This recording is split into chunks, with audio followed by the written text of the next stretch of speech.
Ugh, I need to catch up with my anime. I am so far behind. I didn't even watch the recent ReZero yet. I've just been too busy. It's driving me crazy.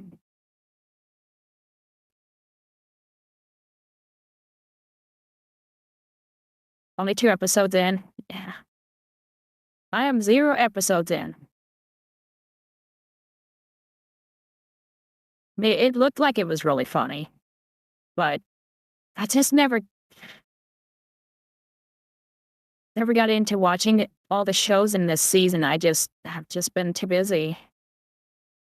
It's crazy. I don't think I'm that busy. I feel like I'm never doing anything. And then I try and find time to watch a show, and I'm like, well, shit. I like ReZero. The most recent ReZero is crazy. Really crazy. He's not winning this time. He is really not winning. I mean, for, I think somebody said about 6 months, he didn't die once. And then all of a sudden, he dies in the middle of that city, the city in the water. And he wasn't used to it anymore. And so that's what he was just flipping out. Yeah, I like Beatrice, so I have fun with that one. 'Cause yeah, by about halfway in, she's pretty much a regular character. She's pretty much everywhere. You always see her. Ever since the, what do they call that? It wasn't the Lost City. I can't remember. When they went to the city, they had to deal with, um, what was it? When did she come in? I think it's when they had to deal with, the nightmare or that dream test. And then Beatrice showed up in, like, the past, and then they went back to town, and she's been in the show consistently ever since. So while they were in the city, no, in the tower, part of while they were in that city, and I'll call it, like, the city in the mist or whatever, the hidden city, it's she's been consistent, so I was glad because I liked her before. And they really cut back on how often he was dying, which changed, like, the dynamic of the show, because he realized that just because it restarted for him doesn't necessarily mean that somebody is not suffering his death in another universe, basically. And so that changed everything. He changed because of that. He didn't realize it. And so I thought that the way they did that to change the tone of the show helped a lot. Yeah, see, I need to get into the new season of Cleave It Is. I heard that it changed a lot, but I haven't watched the new season at all yet. And yeah, what they did to Rem, that's rough. They made sure that you absolutely loved her. And then they did that to her. Assholes. Freaking assholes. And then I'm not sure she has her memories back when they finally get her to wake up. I heard that as a possible spoiler. I'm not sure if I trusted the person who said it, but it wouldn't surprise me if, okay, she's awake now, but she's no better than she was when she was asleep. With that kind of show, that would not surprise me at all. That totally seems like something they would do.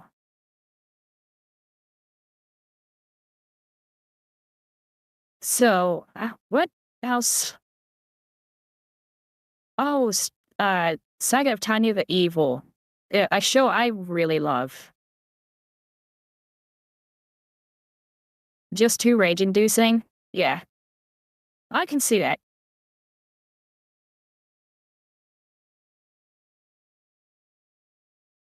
Oh, what oh, and I like Hell Mode. I do like that show. Yeah, I'm a little bit behind on that one.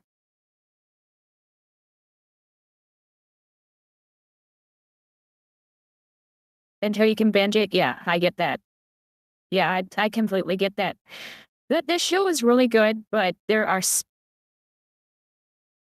make the end of every episode such a cliffhanger. I can see not wanting to watch it weekly. Yeah, they definitely leave that very cliffhanger. But I really like that show. I like the movie. The first season was better than the movie, but it was very good.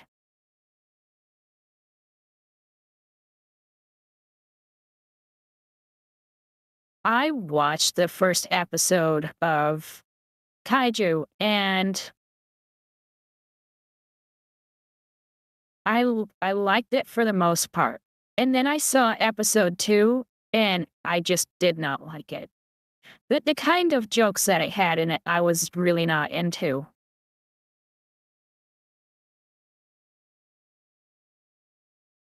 And then I have not seen Livid Lady's Guide to Getting Even yet.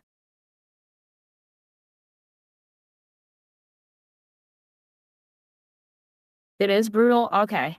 Well, I guess I'll have to see it then, 'cause that'd be my speed. I would like something like that. So I like those shows where it's, like, deceiving. Like, I really liked Higurashi. I really, really like that show. Um, and the fact that they had that contrast, I thought was really good. I also like that same contrast in, um, what show was that? I see the characters in my head, and I cannot picture it. God damn it. Abyss. It was Abyss. I really liked how cute the characters were, and then they were just, like, violent.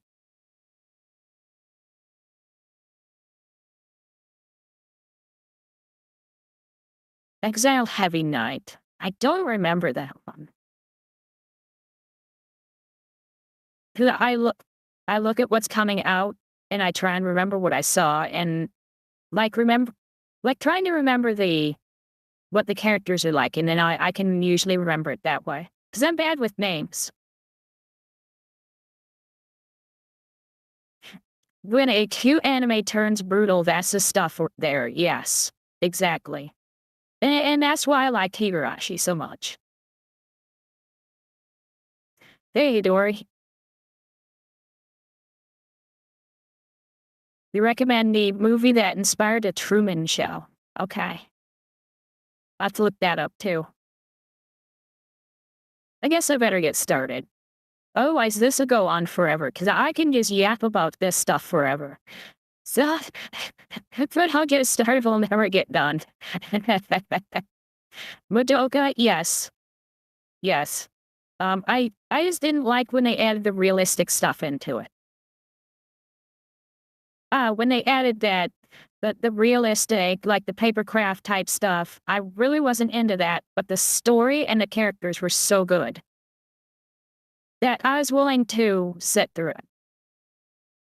But I mean, Chef always does a really good job anyways, so I mean, as long as you're into how do I put it? Like odd looking spaces, like yeah, they'll have a building, but the building is like way too big. Um, it's as long as you're okay with that type of stuff, because that can be a little bit weird, but I like it. Now, I really like Shaft. Eh, tilting head included, I'm fine with that. So, okay. Um, I have one video here that is by Chibi Reviews, and it's about the death of a mangaka. Very, very young, too. You're more used to watching anime than reading manga. I do both.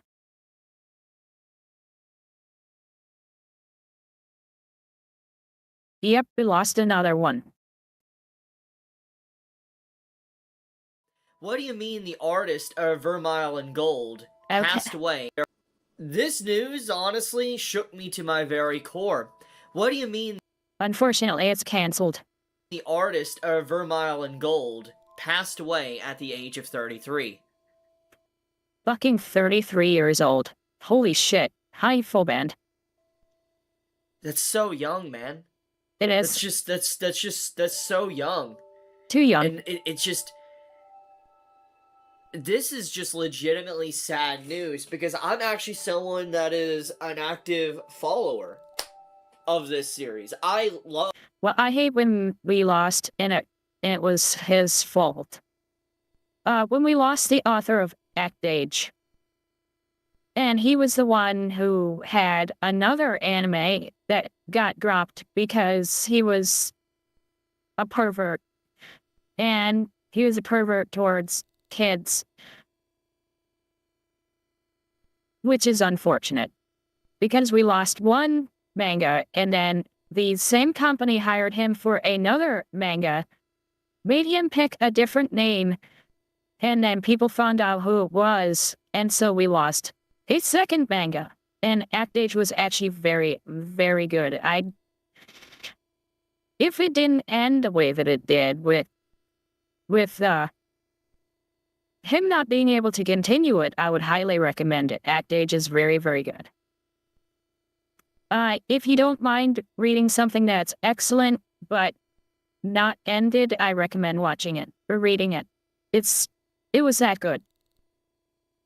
Of this series. I talked about the anime when it aired. To just find out this news, it's just... Yeah. And you can use their old art and feed their old art into AI, and it can continue using the same themes. The same styles, everything. It can change it without having to make it not look like theirs. And then maybe they continue hand drawing maybe the characters, but then it deals with all the backgrounds for them. It's a tragedy. We have lost truly a really legendary person within the manga industry.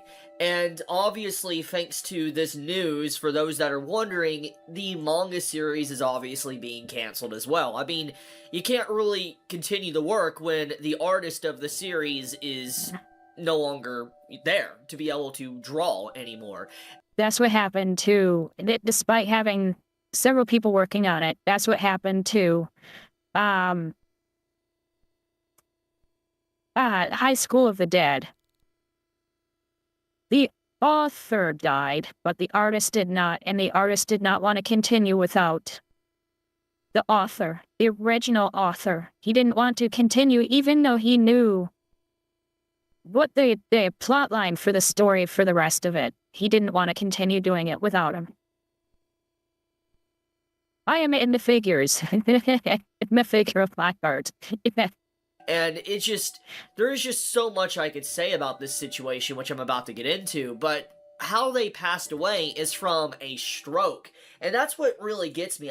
That's what usually gets him, a stroke or heart attack. Into this, it's like, this is apparently what it is. It's like, blood clot. It happens when a blood clot blocks an artery that takes blood to the brain. So, it's like they had like a cerebral, like a blood clot or whatever. And I just, that really hurts, man. Like, that really is painful to see. This news is just not something I expected to wake up to, but we really have lost an incredible author. I mean, Yoko Umezu was legitimately just, a very gifted artist, and... Yeah. Damn, it just, dude. These things always suck.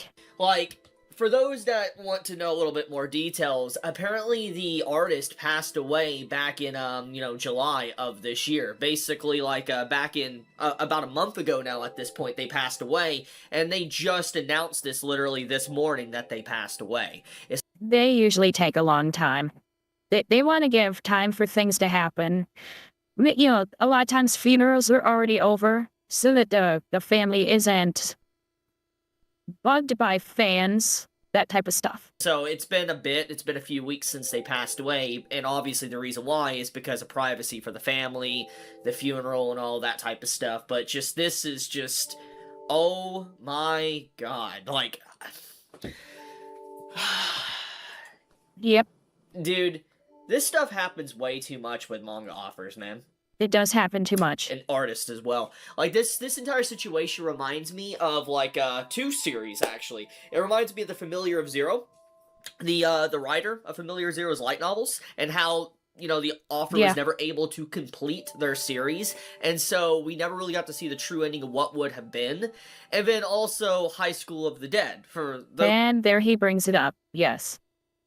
High School of the Dead went on hiatus for a while, and we knew something was possibly wrong, and then all of a sudden they announced that he died.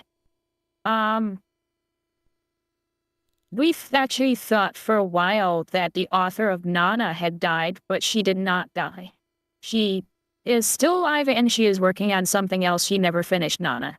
Those that don't know, High School of the Dead's author also passed away. And then also Kaze no Stigma, too. So Kaze no Stigma was a really good series, and when I first watched that, like, years ago, it's been almost 2 decades, I remember why does this not have a season 2? And then come to find out the author passed away.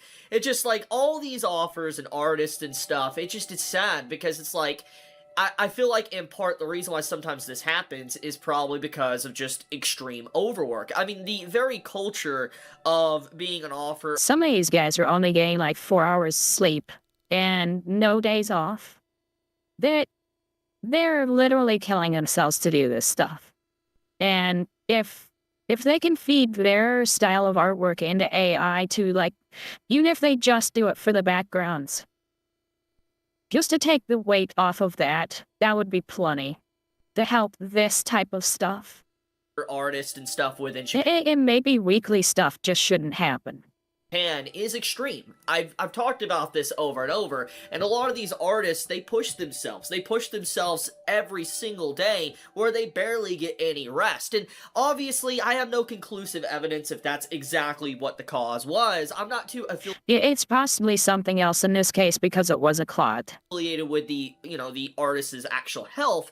But obviously, I feel like it probably didn't help. I mean, being an artist that was writing a series and having to do just such detailed art continuously for a magazine with deadlines and everything, the stress will build up, and that can just straight up happen. And it's just, damn, man, I did not want to see this news today. I did not want to hear about this. I mean, it's understandable why the series is canceled, though. I'm just gonna say it like it is. Obviously, the offer of, is not dead. Like, that they're not dead. But, I mean, could you really continue writing something when your partner that you've been working with for years is dead? Like, it wouldn't sit right with me, personally. I don't know if I could continue. I mean, there is an element... I have been having a really, really hard time sleeping lately.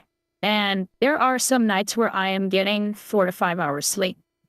And that's why, lately, I have been stuttering more, lost in thought more, and that's because I am not sleeping and I cannot figure out why. I just lay there so that I actually get some sort of rest, and that is the best I can do. I just have a hard time. I will go to sleep and I will maybe be asleep for half an hour and wake up and repeat. Maybe some could say you continue it on your own because maybe you want to honor their legacy. I'm often more tired in the morning than when I went to sleep. And try to see it to its conclusion. You could try to stretch it like that, But I think in another way, it's more or less appropriate, like, to just end it where it is right now, because obviously the art will never be the same. If an artist did come in, it would just constantly be chasing the coattails of the original artist, and there would be a lot of comparison, and it would feel like maybe if something went off the rails and people didn't like it, it would kind of solely like the legacy of the original artist. There's a lot of ways it can go bad. There's a lot more negative than positives, honestly. And so I think that in the grand scheme of things, the series pretty much dying and being canceled, I mean, yeah, makes perfect sense. It really does. But yeah, I know this is really sad.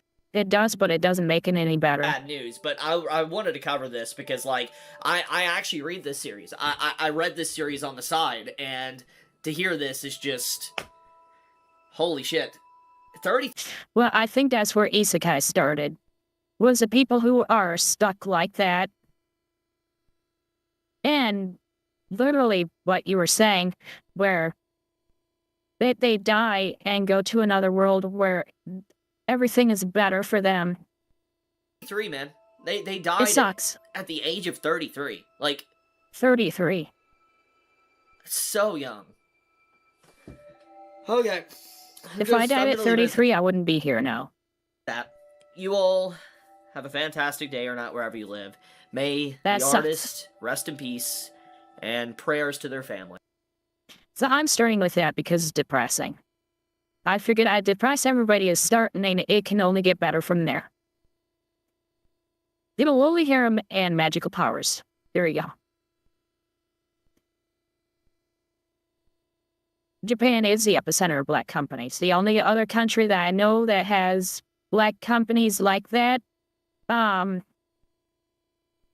really is China. Where they abuse you instead of getting rid of you. A lot of other countries will get rid of you.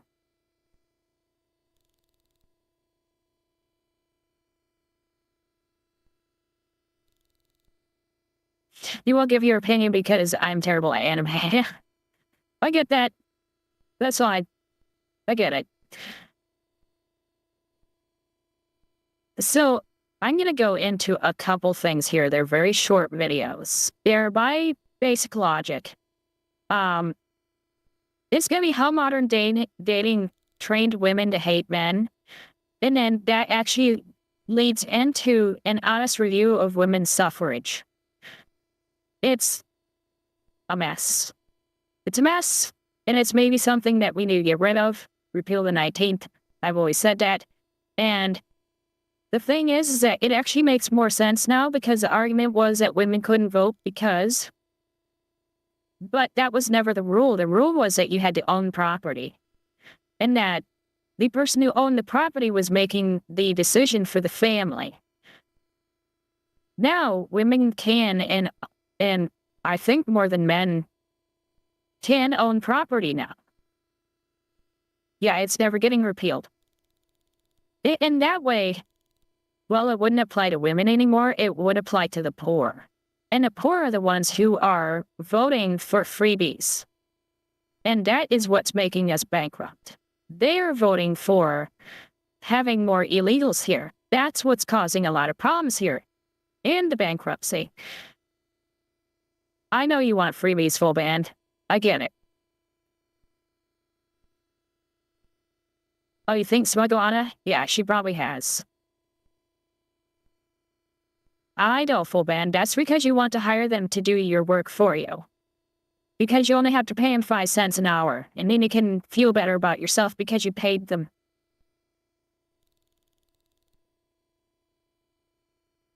They do vote for more Republicans than you think, but they don't vote for more Republicans. They vote for more of whatever gives them free stuff. And so, yeah, if Republicans said that they will give them something for free, they will vote for them. But there's also something else as to it, and it goes into it in the video, so you're going to see. It's basically a whatever is popular at the time women vote for.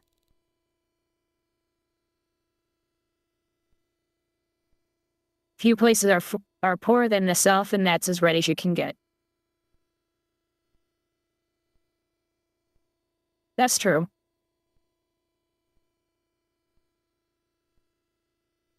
But they're also going to vote for free stuff. And that's why, even though Austin, as in Austin, Texas, is in the South, it's blue. That's why they will say Austin is not Texas.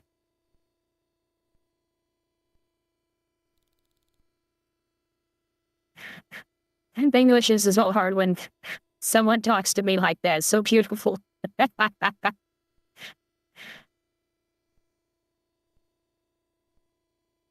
So let me pull up this one.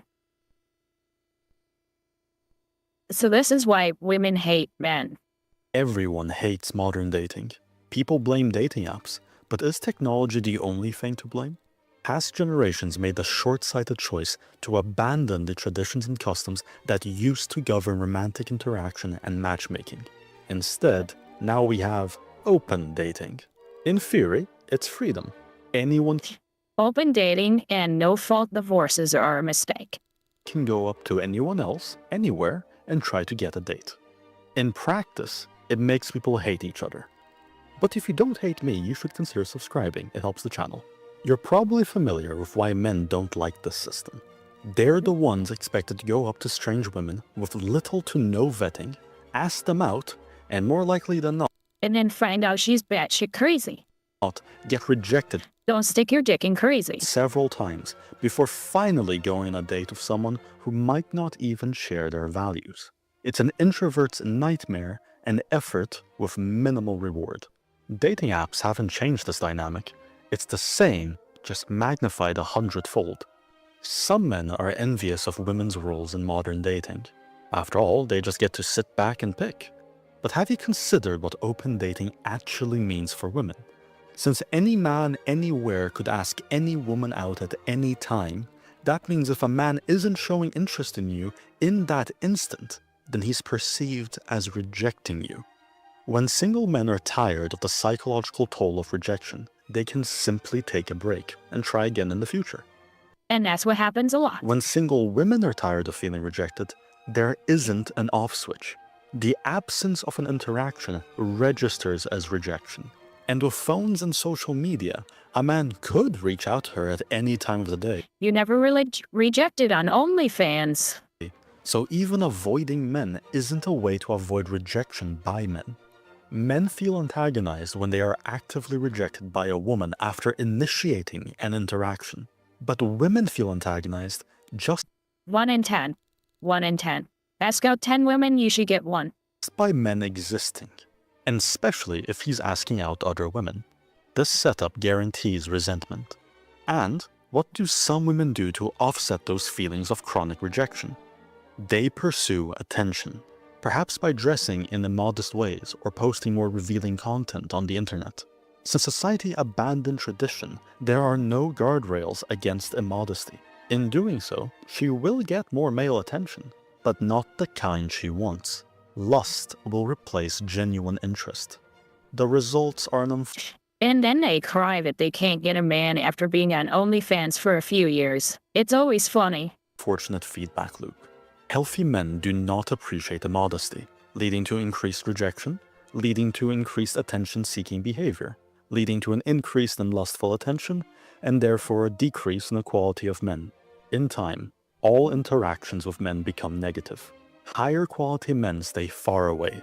Meanwhile, men of lesser character make themselves abundant. Yeah, because high-quality men go for the ones that are modest.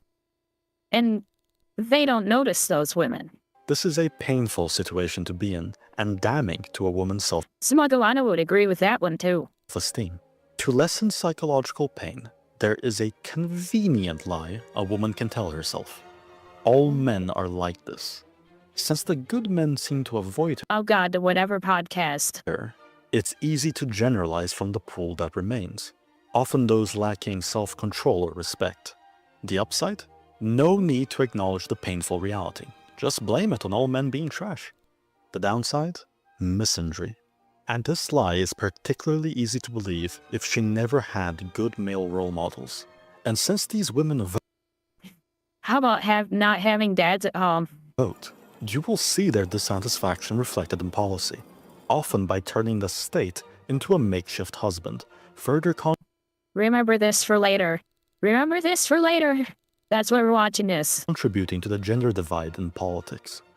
Unfortunately, there is no easy fix. No. It's always been the responsibility of the older generations to set up and enforce traditions surrounding this. You have to make it so that they can't rely on a state, which won't happen. And you have to make it so that they can't join OnlyFans. Oh, and get rid of no-fault divorce. A young individual can't do much. You can follow the best system for relationships, perfectly designed for the human condition. But Well, it's philosophical psychology videos at 3 in the morning, yes. social conventions followed by just one person don't work. In the cultural power vacuum left behind by the church and other social institutions, Hollywood fantasies and social media have taken over, resulting in a culture of naive hedonism and built-up resentment. Should we be surprised then that in the age of sexual freedom, we have become the loneliest generation in history? So now that we have the separation from that, we end up coming into voting. Women are capable of many things, but voting well doesn't seem to be one of them. In their defense, men don't vote that well either, but are still considerably better on average. In this video, we go over the political gender gap, the causes behind it, and some ancient wisdom to give an honest. By having no-fault divorce, it lets women just decide that, because let's face it, it's mostly women who initiate divorce. It lets women pick after marriage whether the man is good enough or not, instead of choosing carefully before. The name of the channel is Basic Logic.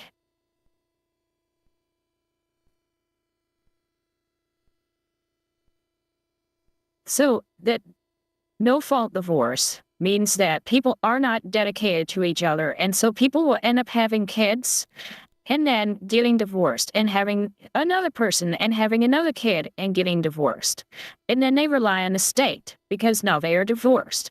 And then they don't find another person to take over as a dad. And then their kid is without a dad because we had no-fault divorce. Maybe, just maybe, if they had to have a reason for their divorce, maybe they would stick together, and if they stuck together, their kids would have two parents. And if one of the parents sucked at being a parent, there's your fault for a divorce. That is why no-fault divorce is so bad. It's not so much for them, it's for the kids too. And then guys would stop getting screwed so often. People would stop fearing getting screwed. Yeah, and there's and us men getting screwed by divorce court, yes. That there would be less fear of getting married and getting divorced. And child support. Yes. So there's a lot of reasons why the no-fault divorce has been such a nightmare. It's left being married and having children being an option, not the standard. And then that means they rely on the state to make up the difference, which is why they vote the way that they do. And most of the men who initiate divorce are initiating for some reason that is a fault.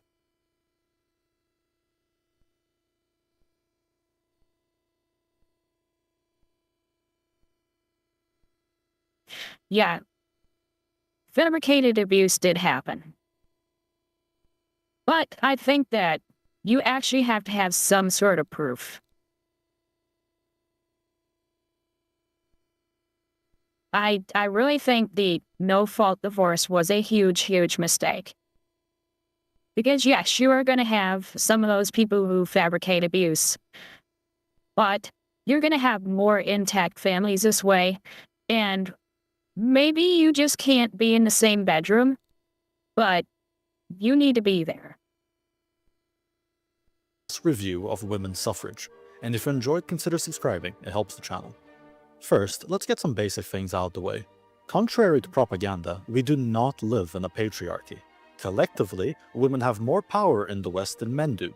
We live in democracies where everyone can vote, and women both outnumber men and have a higher voter turnout. If women voted as one united bloc, they'd win every election. Secondly, women control education through sheer numbers, and as anyone of my generation can attest, will often force their politics down children's throats. Thirdly, women control the professional environment through HR, again through numbers, to the point where we've even had cases of HR ladies on social media openly saying that if you post right-wing content, they won't hire you and they will ruin your...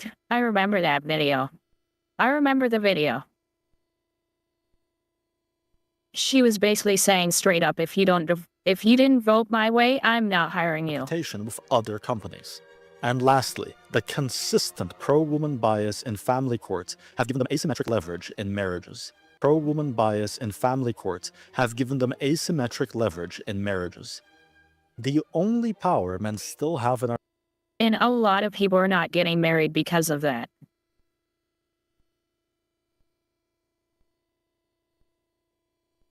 ...our societies are reactive. They have the power to use force, for obvious reasons, which they... If it was that bad, they probably had a reason for it they would be able to give for the divorce. Like cheating. ...simply don't nowadays. And they have productivity. Because despite of all the efforts we went through to get women into the workforce... There were a ton of legitimate reasons that were used for divorce, and people often stuck it out in the past, and they don't now.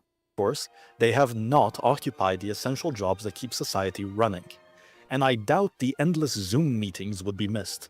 So men could theoretically go on strike, refuse to maintain essential services, and force change. But as long as the status quo remains, women... I'm surprised there's that many women in HVAC. I know of one. One. In HVAC. That's it.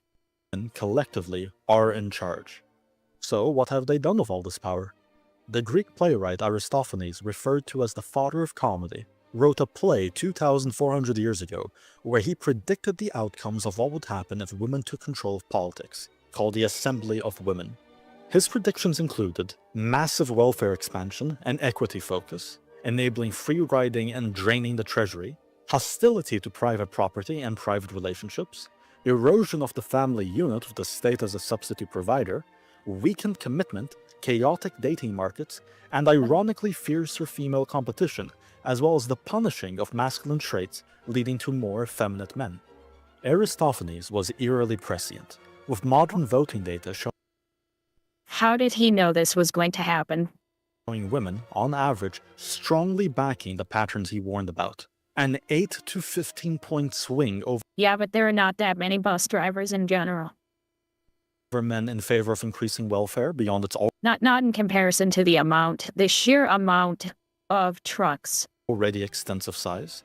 A 20 point swing There's probably 50 trucks to every one bus. in favor over men in support of increased gun control, and as much as a 15 point swing over men in favor of mass immigration.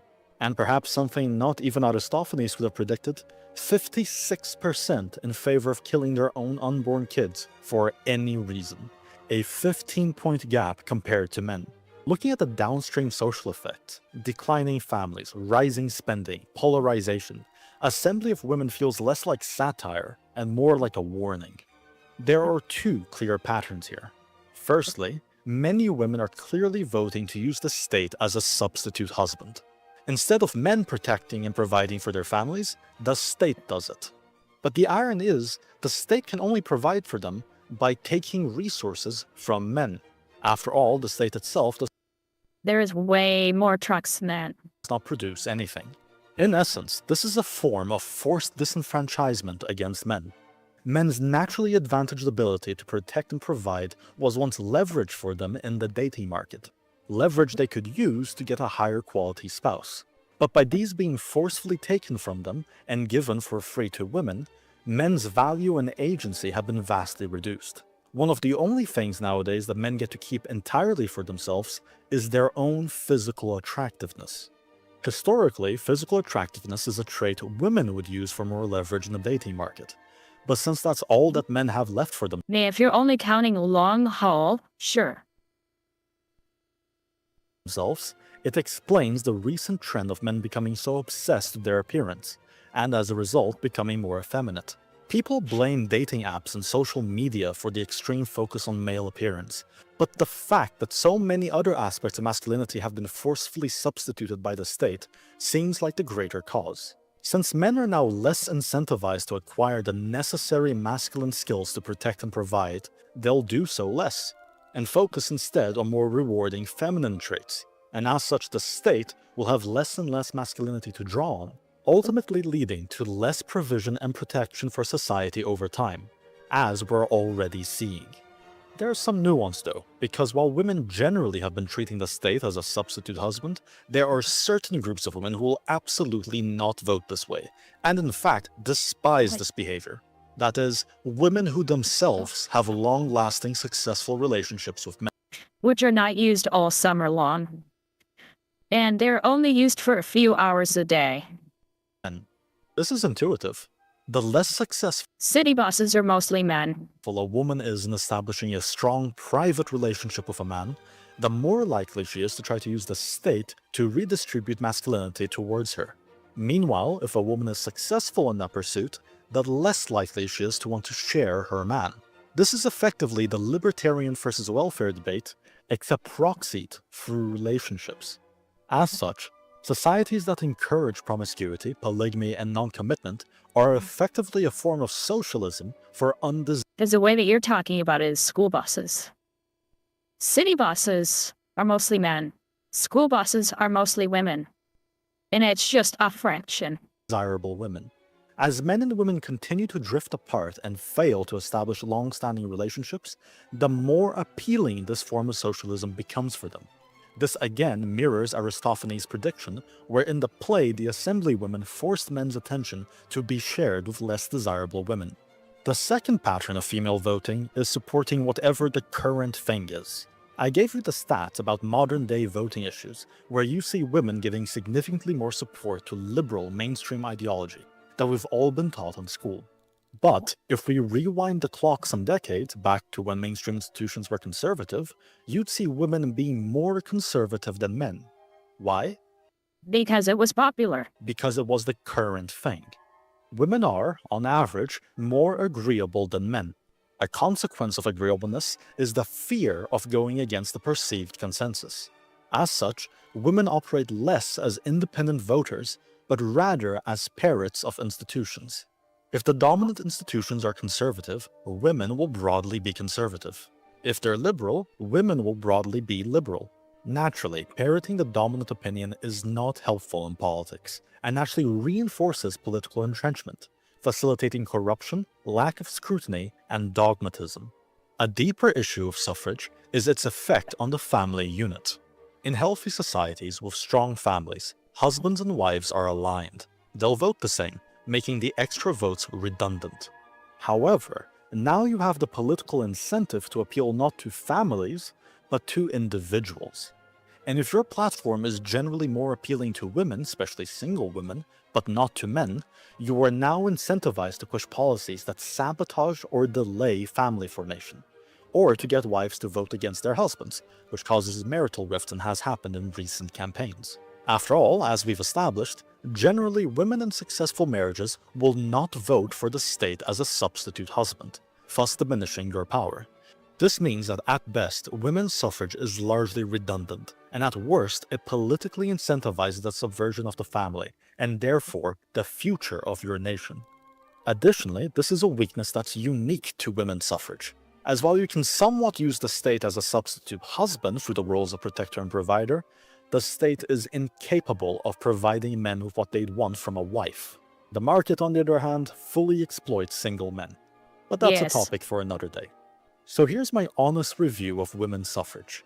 We're now in a situation where family formation is at an all-time low, reckless government spending at an all-time high, men and women are lonelier and more depressed than ever, Dominant political institutions are more entrenched than ever, and every single policy that led to these outcomes are consistently upheld by the female vote, in a way so predictable the ancient Greeks were laughing at us over 2,000 years ago. 0 out of 10 would not recommend opening the door for total societal collapse again. And how I Out of look the board, the at, outcomes, political institutions. yep, the other big spike, war. War spending.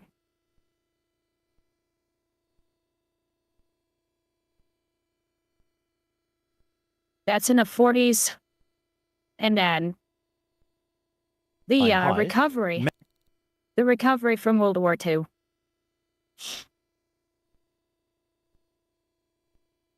So yeah, that was the other spike.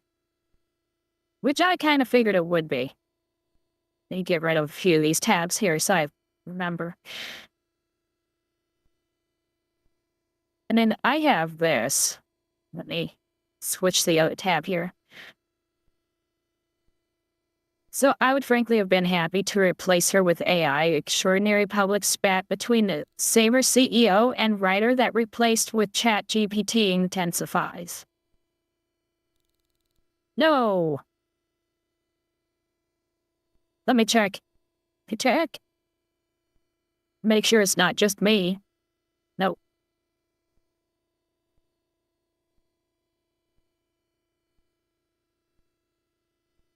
That's why it's better to marry men. Yes.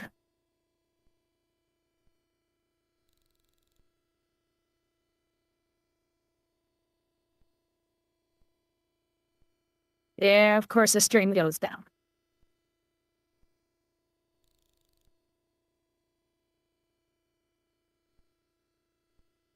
Okay.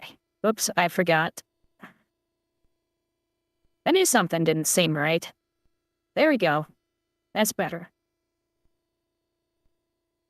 Now you guys can actually see it too. So, a public spat between Saber Interactive Career Warhammer 40k and Space Marine 2, the upcoming Stuntman Hollywood. His Stuntman Hollywood didn't look that great. That's the one where it had a bunch of movies. The game and many others, the former employee who claims she was replaced by ChatGPT has erupted over the past few days. In the wake of new statements from either side has continued to intensify.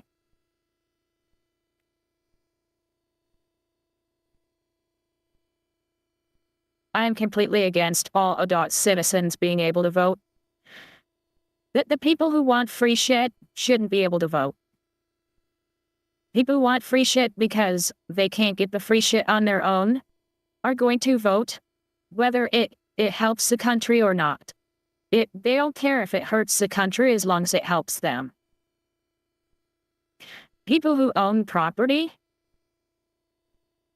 or are in the military actually have a stake in the country. They don't want their property going down. Somebody who's renting can just move if their city turns to shit.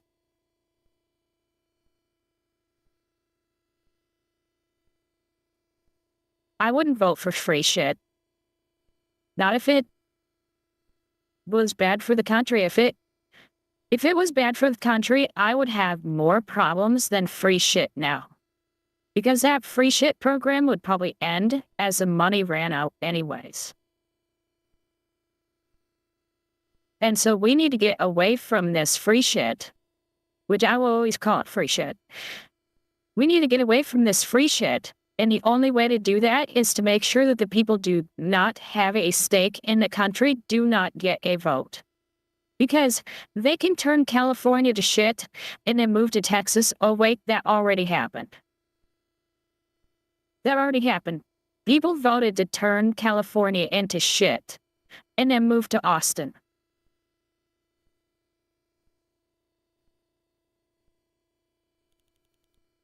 And so they're going to vote for the same thing for Texas. And then once they shit up Texas because the taxes are too high, everything's expensive, everybody's left, and then they'll move to another state where it's profitable to be there because everything's nice. Shitting up a second state and leaving everybody else with the shit that's left over. Because they don't have to sell their property at a loss. They just have to not renew their rental agreement and then move somewhere else. That is what not having stake in your country is like. And so certain people should not have votes counted because they do not have a stake in what they're voting for. They will constantly vote for free stuff that will increase their taxes and then cry and scream that their taxes are going up. Well, that's what you voted for. Because you voted for free shit, your taxes are going to go up and you don't like that. That's because you didn't think that far. So, no, not all adults should get a vote. Some people are just too stupid to make decisions. Sorry. Some people, I would prefer actually an intelligence test. But that would never happen. Everybody would equate that to what we did for the blacks to vote. That they would just say you're bringing back that. So I forget what they called that. There was a name for it. But when we gave blacks a test and they made the test, I don't think that was part of Jim Crow. We gave them a test and those tests had weird questions in them. And some of them didn't even really have an answer just to make sure that they couldn't do it. And I'm saying we just need some sort of, maybe if you graduate high school and you still can't read or write, you can't vote. Sorry.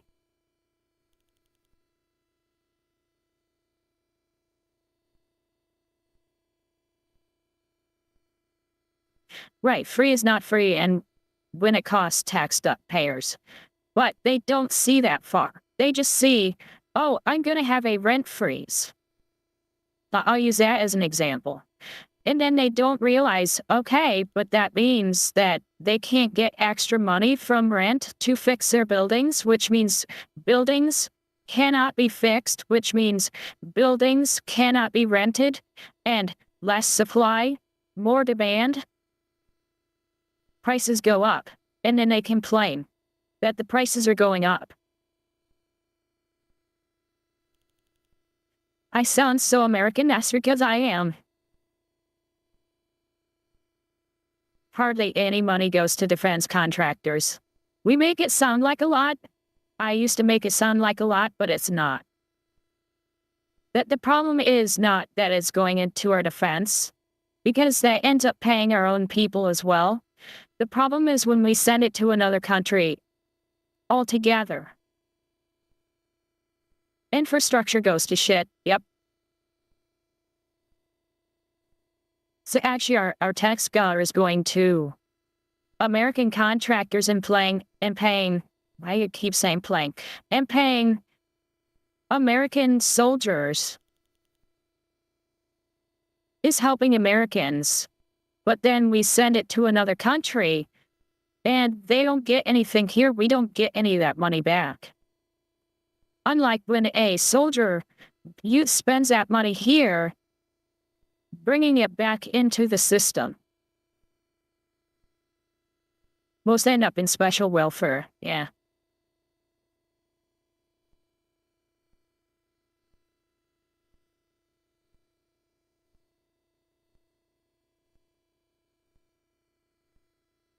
But yeah, I think that people who actually own property will understand that their taxes go up when they vote to have more stuff.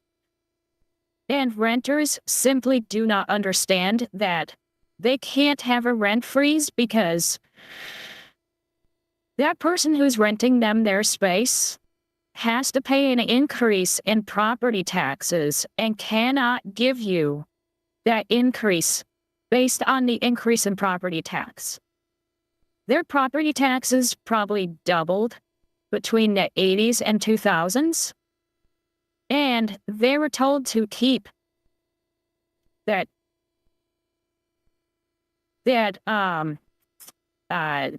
rent like within like normal inflation. And normal inflation didn't go by double since the 80s to 2000s. Sorry.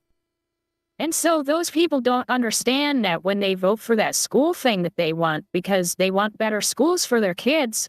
And of course, the money's not going to do anything for it. But that aside, they'll vote for more money in their school, but they won't see the increase in their property taxes because they don't have property tax.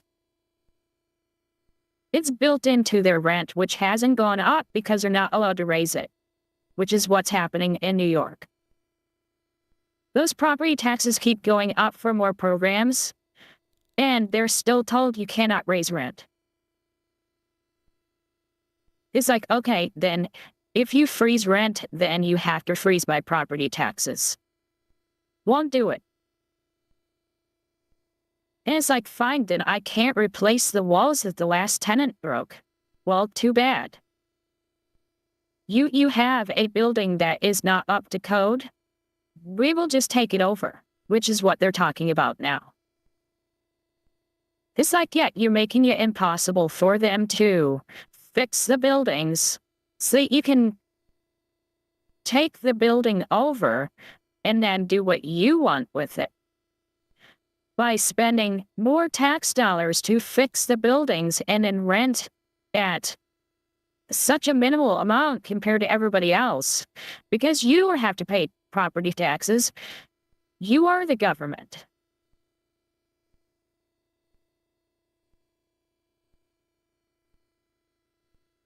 Get rid of the Department of Education, yeah.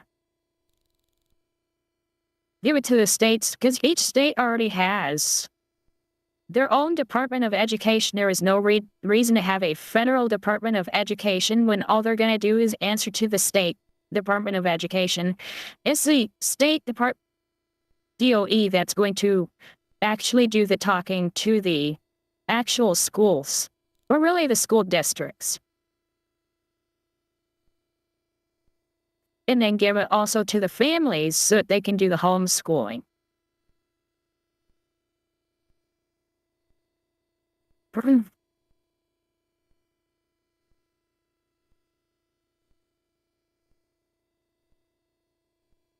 So anyways, going back to this bad writer who doesn't know what they're doing, who got replaced by ChatGPT because anybody is better than you. Anyways. Yeah, I don't trust writers for video games. So many of them just suck. Or private school. Yep.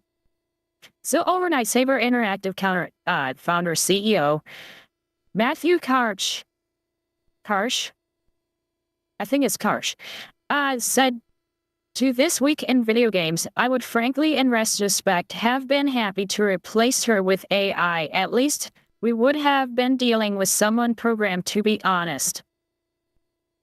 The statement is remarkably pathetic for a CEO of any company to be making, and combined with the AI use, it will do far more damage to Saber's reputation than it will ever do to mine. No, it won't. Because games will start being better, and then they'll realize that you were the one, Stella. You were the one who fucked everything up. That's just like we were talking yesterday, for those who are my gooners. We were talking yesterday about the fact that they were screwing up the subs and dubs when they were doing professional subs and dubs. But when you have fan-made subtitles, they were better. And now, with AI, we might be able to bring it back to that standard instead of the bastardization that we are getting from these big companies that are importing and do not give a shit about the show. They just care that they are able to get more users subscribe to them. That's it. In Japan, they actually care about the story because the story is what's going to sell more copies of light novels, more copies of AI is inevitable. More copies of manga, more figurines will be sold if the character is likable than if they're not.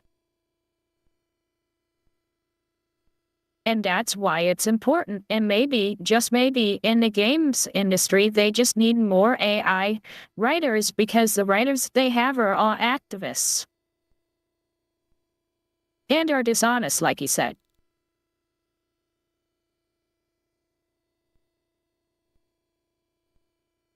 What's broken can be fixed by AI, yes. Yes, it can. You just have to make sure that the broken people aren't the ones who are writing the model for the AI. But when it comes to subtitles, there is enough out there that are direct literal translations of things that can be used to feed the machine. And if you feed enough of the correct stuff in there, which the Japanese would want, then a Japanese company can do an English translation of a Japanese movie, anime, TV show, whatever it is, and then release it on a streaming program or a streaming platform of their own, owned by a conglomerate of all these companies that make anime, or maybe there's one that does all of their movies or one that does all of their TV shows, and all his companies get together to make it happen. And then all get back out what was put in or what was spent on it.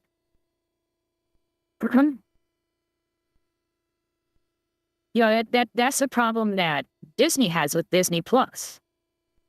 They're the only one feeding the machine. So they're spending so much money on it, keeping it going, that they can't make the money back.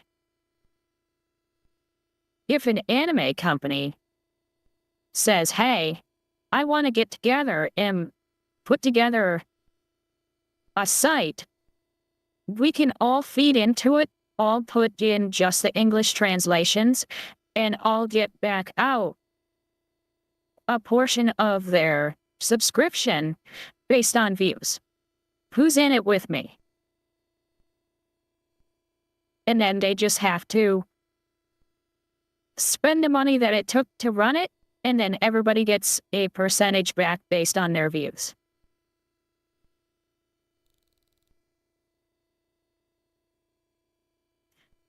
I just hope AI can fix a lot of the anime that's been vandalized by the woketards, yes. I saw a movie translated by AI. It was crap. It had no emotion. They were terrible, or they're horrible, and without intonation in their words. So you're talking about an AI dub, not an AI subtitle. And yeah, it's going to take a while for AI dubs to come out that are actually good, but they can actually feed in. If they do it right, they can feed in the original voice with the original inflections in their words. They can have it so that when they yell, the AI voice yells, and it uses the original voice in Japanese and translates it into English based on the script that you feed it. So that they can do it, but the amount of work is just too much for one company to do. But if a bunch of these Japanese companies work on this and then sell it to other Japanese companies, and then the anime industry gets in and says, hey, you know what? We can release these anime worldwide without having to deal with all these people. And it's just easier. We don't have to deal with all these licenses. We don't have to deal with all these companies. We don't have to deal with their bullshit when they screw something up and force them to re-release a show or a book or a manga. We don't have to deal with these people anymore that are giving us so many problems. And where the problems are not showing up until weeks later, when fans are pointing out that it was screwed up. And so we should be able to definitely get subtitles very, very soon. And I'd imagine that dubs will get much better soon. Amazon is trying out dubs, and they're not working out so well. But if they can get the subtitles working really well, And then they can say, if you still want to license this show to have dubs, you can have that. But here's your script, you cannot change it. That way they don't have to deal with the downsides of a bad translation making a show out to be horrible when it's not.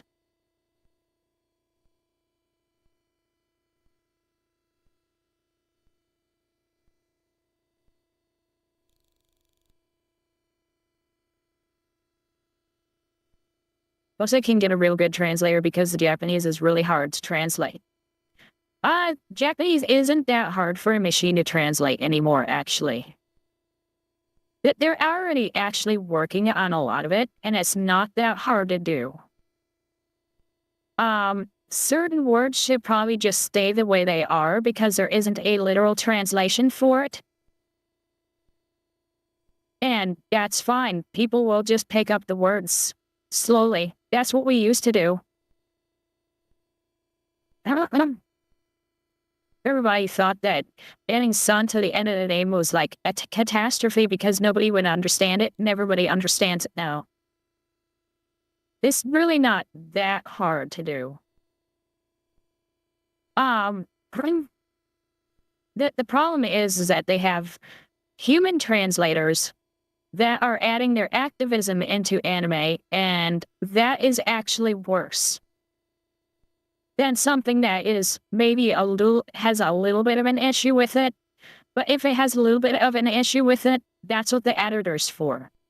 AI translate it, look over with an editor, have the editor make sure that the proper nouns, like names, are correct, because it may not know what to do with the name, and then have them make sure that the punctuation's fine because it's written like a script, not like a regular paragraph. It's going to have a little bit of a problem with that. But if you feed it the script and it spits the script out in a different language, you go through it, make sure the names are correct. It didn't do anything to the names, and you're good to go. Japanese really isn't that hard to translate. So like I said, we're already doing it. It's when you try and translate little snippets, that's when it screws up. Because it's lost its context. That's when you end up getting a translation like Google Translate used to be. Now the AI translators, they can easily pick up that stuff. But it has to be like a complete sentence, otherwise, yeah, it will have a hard time. If it's like slang.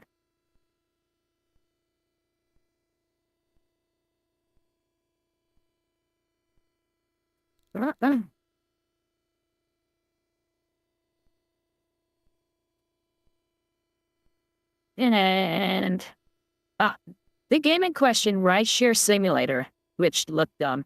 The controversy began a few days ago on August 11th, when Sacco, formerly a lead writer on Stuntman Hollywood, which was unveiled this summer, shared a trailer for Saber, published game called Rideshare Simulator, that she'd been working on with a developer, Unigen, I guess. Unigen. Anyways, name.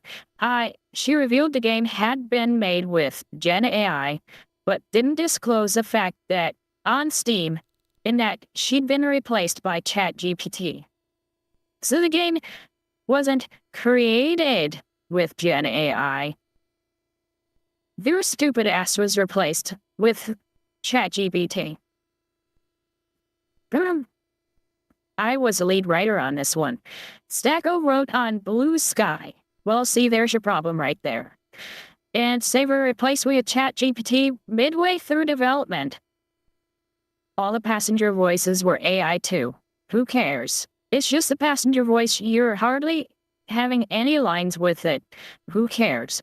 Either they changed the direction at some point, or they were not disclosing it on Steam.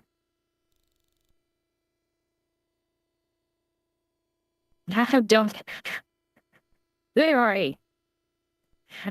ChatGPT that's how I won over my first girlfriend. They just use them what you got on hand. Rideshare Simulator is a taxi game spun around the idea of managing a rideshare app based on base business. Apparently, the world you drive around feels dynamic and lifelike, and the passengers you pick up have unique and unpredictable stories to tell. Sabre has denied claims of Gen AI used a couple times. In statements to PC Gamer, it said, "Neither Sabre nor Unengine have replaced any writers with AI for rideshare or any other game. In fact, Sabre's staff of writers has tripled since 2023. Rideshare's story was written entirely by real people."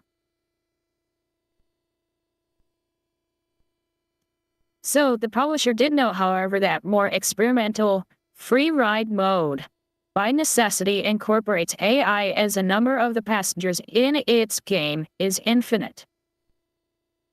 "We are firm believers in using AI tools to improve or enhance gameplay experiences and improve NPC behavior as we have done since Sabre was founded in 2001.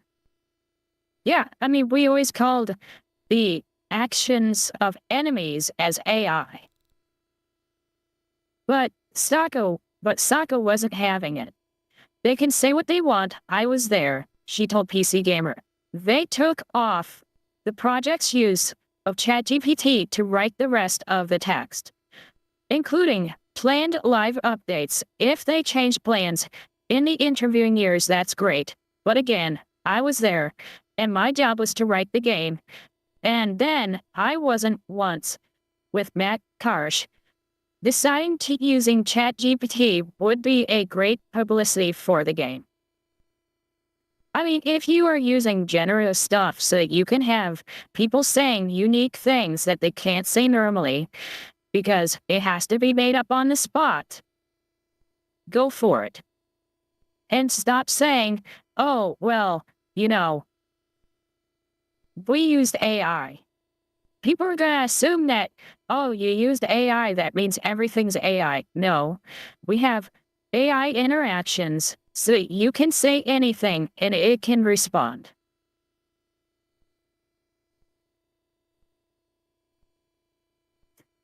That prompted Karsh incendiary response overnight, which began, "Still who?" "I had to ask Claude because I have never spoken to her or seen her. We have already said we are using AI for certain parts of the game and will update the scene page once we have finalized the feature set. Let me clarify that the entire story script, not strip, I didn't say strip, honest, the script, were it to win an award, would go to someone who can walk up on stage and receive it. It was always our intention to reveal this until Still violated her confidentiality clause and revealed this before we were ready." And yeah, I mean, they need to sue the fuck out of her for doing that. That's why the confidentiality clause exists. And that's why the laws around that stuff exist. It is a contract. She probably got money because of that contract. And she violated that contract. Sue her. Sue her into the ground. Sue her for all the money that you gave her in exchange for her signing that contract. She doesn't deserve any of it because it was a stipulation of that contract. It's normal.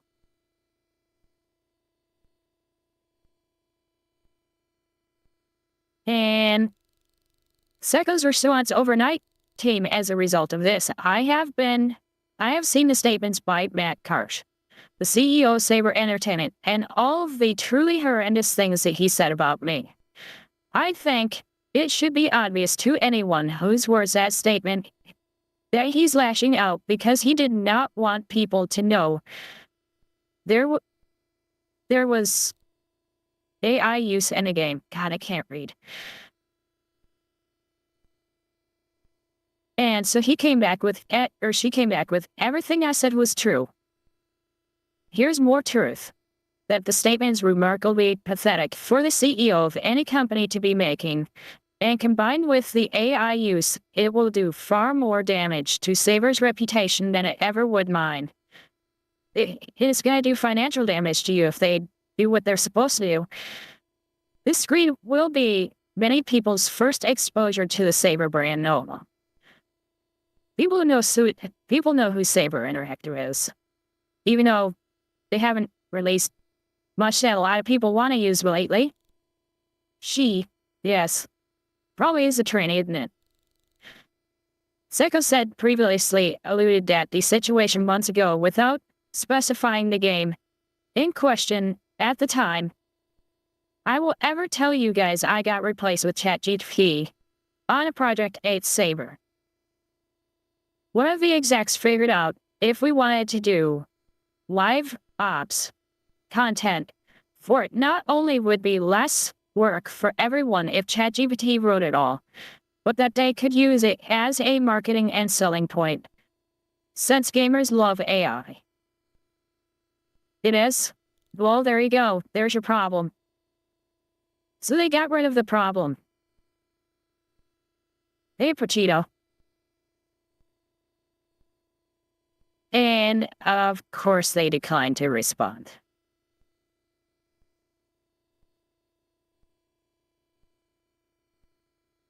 And, God. These people are just so dumb. Gamers are not against AI use, they're against bad game AI use. If you can make your game better, because you can have interaction, then great. Problem solved.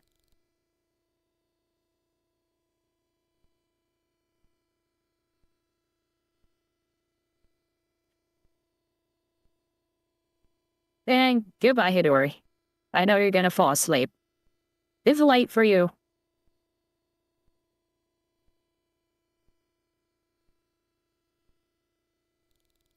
Yeah, Saber is pretty based. I just think a lot of people remember old Saber, not their new stuff.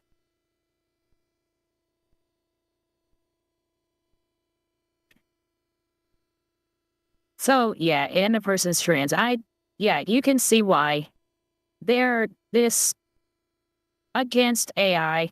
It's because they sucked at their job so much that, yes, their job is threatened with AI because they suck. I didn't know they made a World War Z game. That's nice. As long as it's good, that's nice. So I have one video here. We're just gonna fly through it as fast as I can because it's a little bit long as it is anyways. This is actually about Anita Sarkeesian. A lot of people do not know what she was actually like. And so here is basically her full story, or as full a story as we'll ever get. Usually when someone speaks about how somebody changed video games, you think of names like Hideo Kojima, Hironobu Sakaguchi, or maybe Hidetaka Miyazaki. Then there's the people whose names cause nothing but disdain when you hear it, like Anita Sarkeesian, and I want to talk about Anita today, who she is, where she comes from, and how this one single woman made it her mission I know, Pochito. I know. to completely ruin and destroy the entire gaming industry using her avenue of feminism in gaming that has been so catastrophic that it's led to the complete upheaval and destruction of modern video games as we all know it. This, my dear viewers, is the story of Anita Sarkeesian. And people insist that she had no effect, but her influences in every HR. They listen to her. They listen to the things that she says. That is what, Basic Logic was talking about. With all those women in HR, they're not on the side of gamers. They are on the side of whatever activist thing they have going on in their life at the time. Woman who ruined the video games industry. You see, Anita was born in Toronto, Canada, to a Well, see, there you go. Born in Toronto, Canada. I didn't say pair that. of immigrants that were Iraqi Armenians. Oh, look, and she was an immigrant. She would Well, her eventually parents move to were. California in her teenage years and went to school for a bachelor's in community And it went from Toronto straight to California.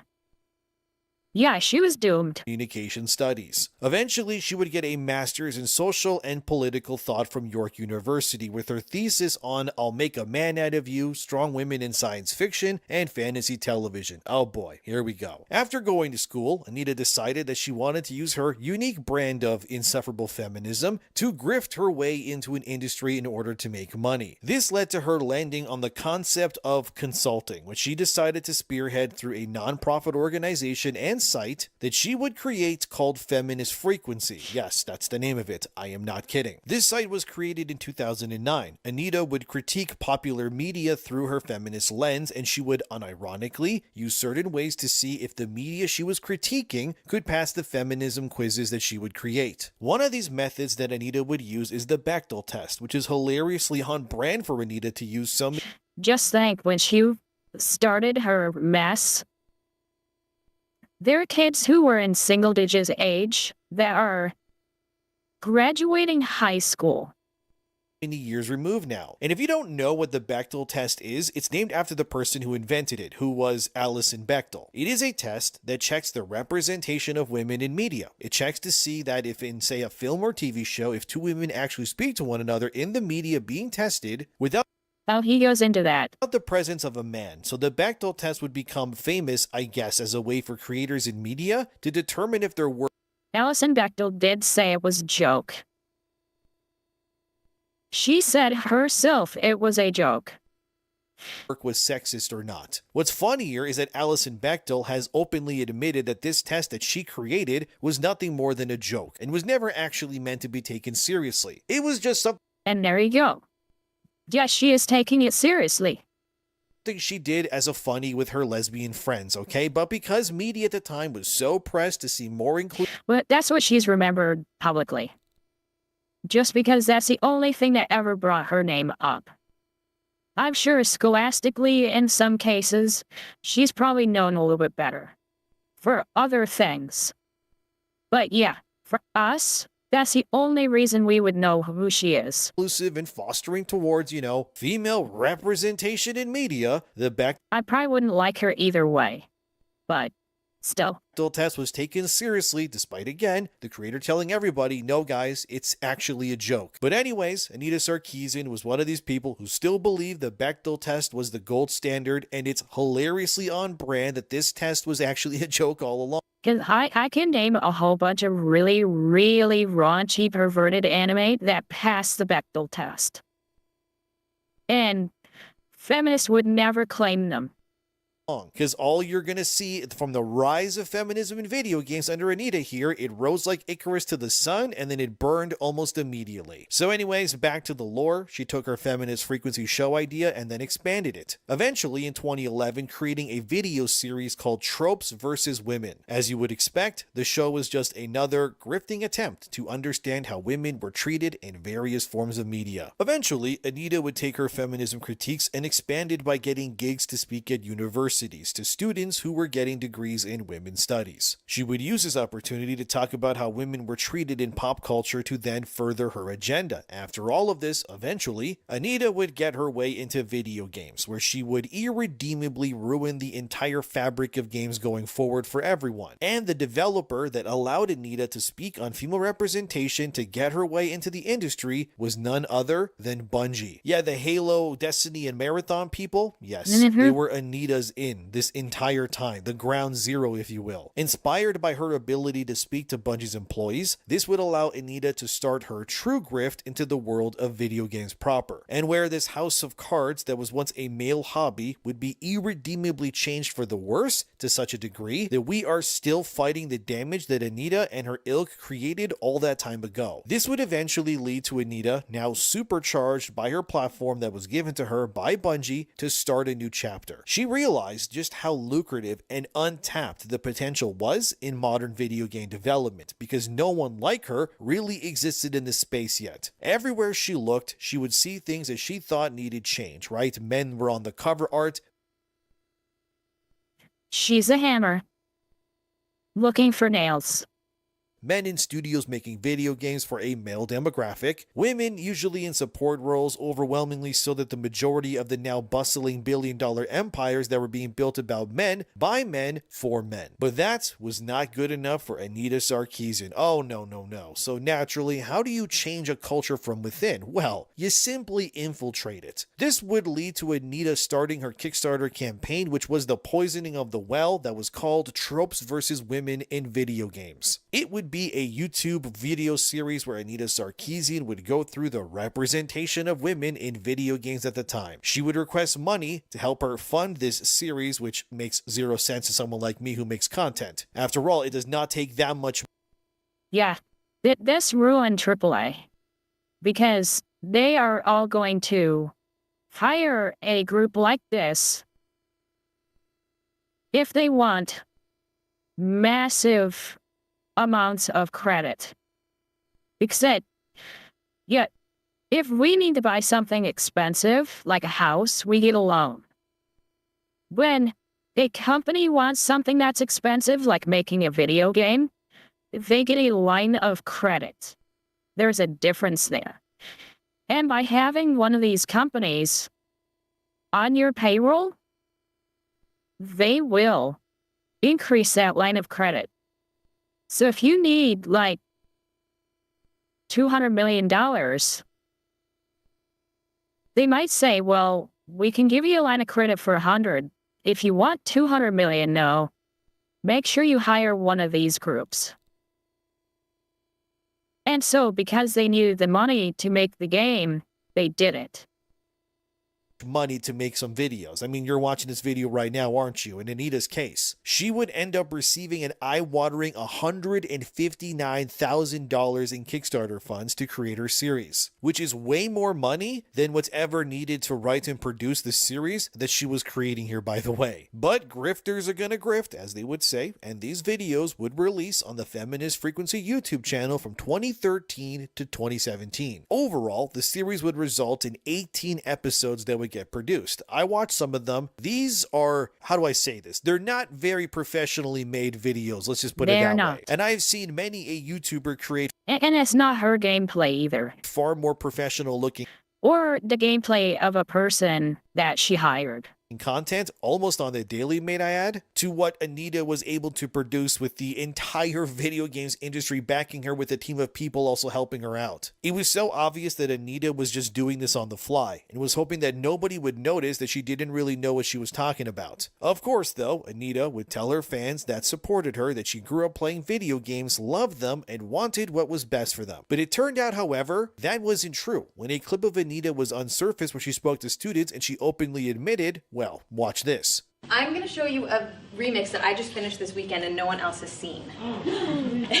One person has seen it. It's a soundtrack of one song, except I'm doing video games. So it's not exactly a fandom. I'm not a fan of video games. I actually had to learn a lot about video games in the process of making this. And also, video games, like, I would love to play video games, but I don't want to go around shooting people and ripping off their heads, and it's just gross. So hence, this is my response to that. Yeah, Anita confirmed that she was not a gamer after all. In fact, in order to create this video series, she had Candy Crush doesn't count. Exactly. no experience or knowledge in whatsoever. She would have to actually play video games herself for the first time ever. But I thought she said she was a gamer. Wasn't that the story she went with that led to her getting that $159,000 from donations to create her feminism series? How could she lie to us like that? The reality of this lifelong involvement with video games isn't convenient for my detractors, so they try to construct a different narrative using whatever fabrications they can muster.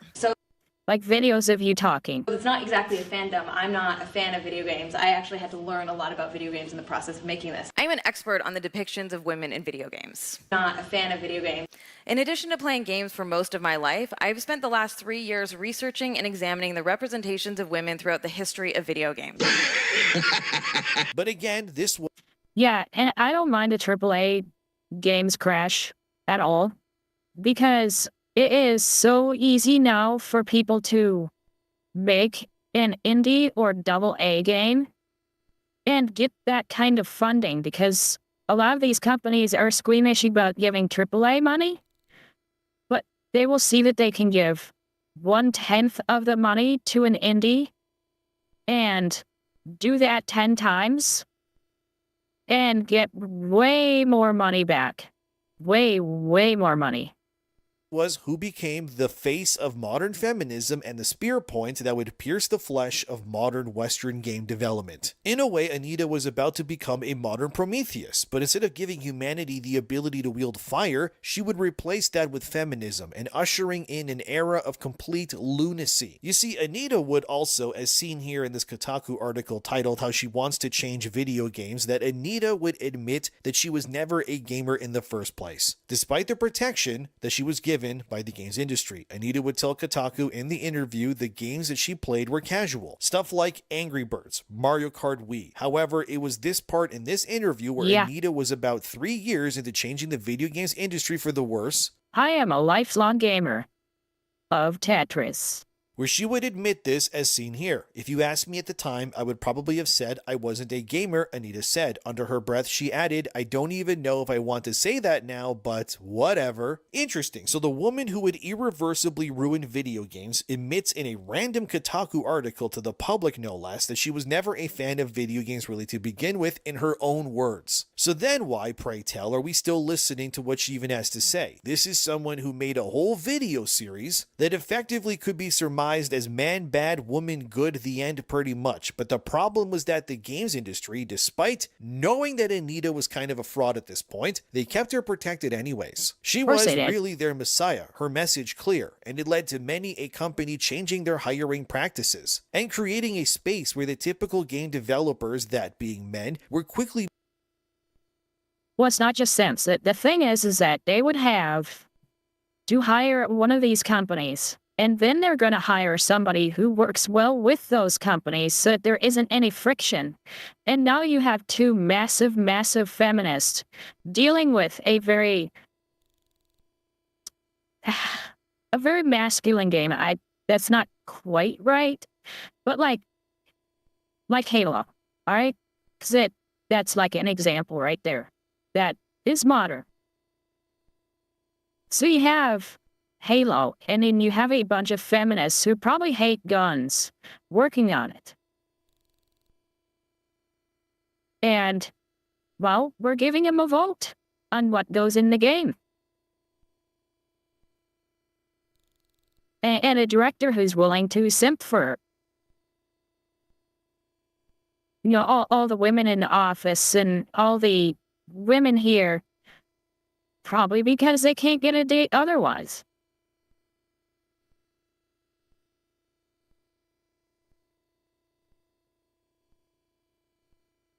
He may not be wrong. There might be the last bulk slot game. This GTA 6 can get away with it because it's GTA. Nobody else is that big that can get away with that.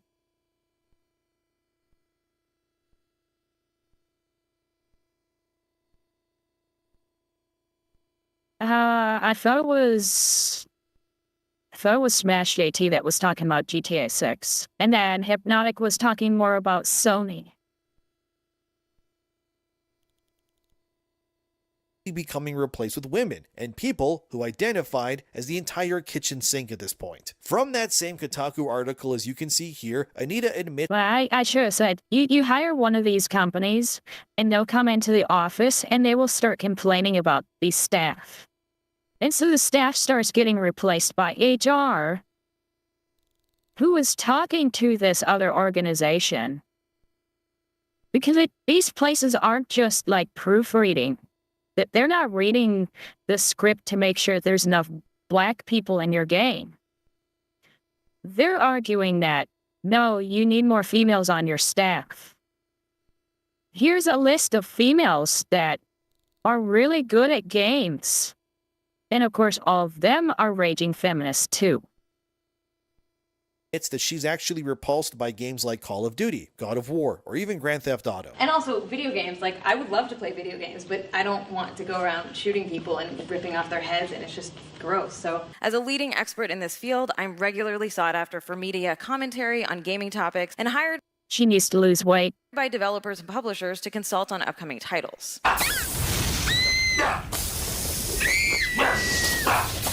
claiming, as you also saw in that clip where she admitted that she's not a gamer in the first place, that she also finds it all disgusting, the gore and the violence part of it. Yes, you're definitely a gamer, Anita, who doesn't like some of the most popular video game series in the world. Very cool to admit. But during one of Anita's presentations to the video games industry, she had a talk titled, as seen here, 8 Things Developers Can Do to Make Games Less Crappy for Women. One example she brings up is the game The Wonderful 101, where there's 7 colored-coded superheroes that you can play as in the game. Anita claims that this game is sexist because the female hero is color-coded as pink, because pink is for women. Anita calls this concept that developers should avoid as the Smurfette principle. The idea is that Smurfette in the Smurfs is the only female Smurf, if you don't know that. So she's singled out, obviously. So like the pink superhero in The Wonderful 101. Yeah, but there were entire episodes like based right around her. There really wasn't any other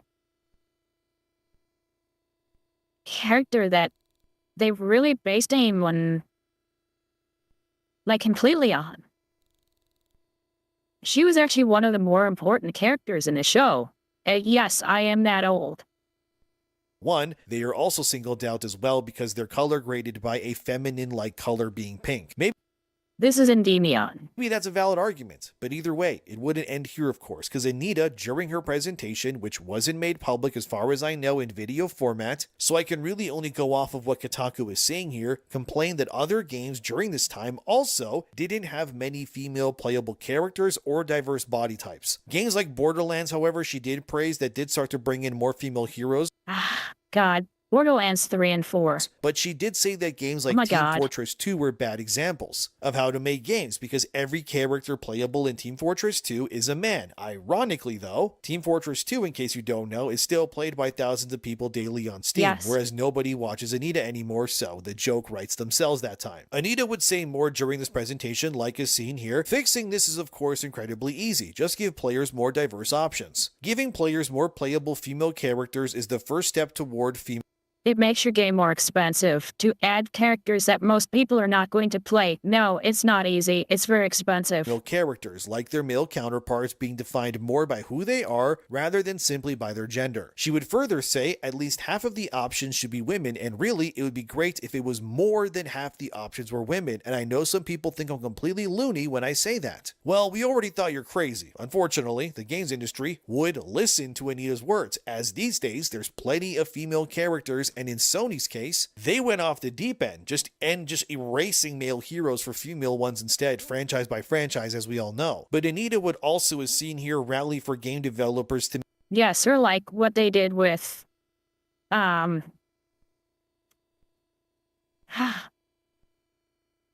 superheroes.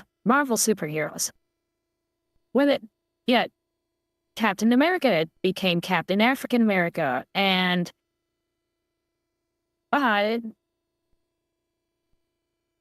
Ironheart. They added Ironheart in the comic books, but when it came to the movies, they just completely got rid of Iron Man. It's a mess. Make female characters that were less... Yeah, 1 and 2 were good. I like 2. Borderlands 2 is the one that I played on stream, and I played it when Borderlands 4 came out, making the joke that I'm playing the good one. Victoria's Secret model-esque, as she puts it, and more diverse. Unironically, Anita was sowing the seeds prior to Overwatch's release here. Alright, it is Endymion TV, and I'm just gonna copy and paste it here. That is the title. So that this carbon dates this speech to be somewhere in the 2014-2015 era of video games. But as we all know, this advice would lead to a lot of disasters. Essentially, Anita was demanding for a game like Concord to exist, which wouldn't actually come out for another 9 years post this interview. Whereas the games that would work, like Well, it probably took 9 years because they're spending so much time on games that it takes 9 years to get there. Overwatch were originally against the very ideas that Anita would be pushing for, and wow, that game's still playable, go figure. Meaning that she was wrong in her assumptions, because anyone who believed or followed what Anita did would result in millions of dollars being wasted for seemingly no reason. All because they thought they had to listen to a woman who openly admitted that she never played video games or cared about them to begin with. This was all just a grift, a ploy to, pierce something that she knew that she could make money off of if she tried. Anita would also bring up a scene here that female characters needed outfits that would not emphasize their bodies, saying their chests would jiggle where they would move when men's parts wouldn't.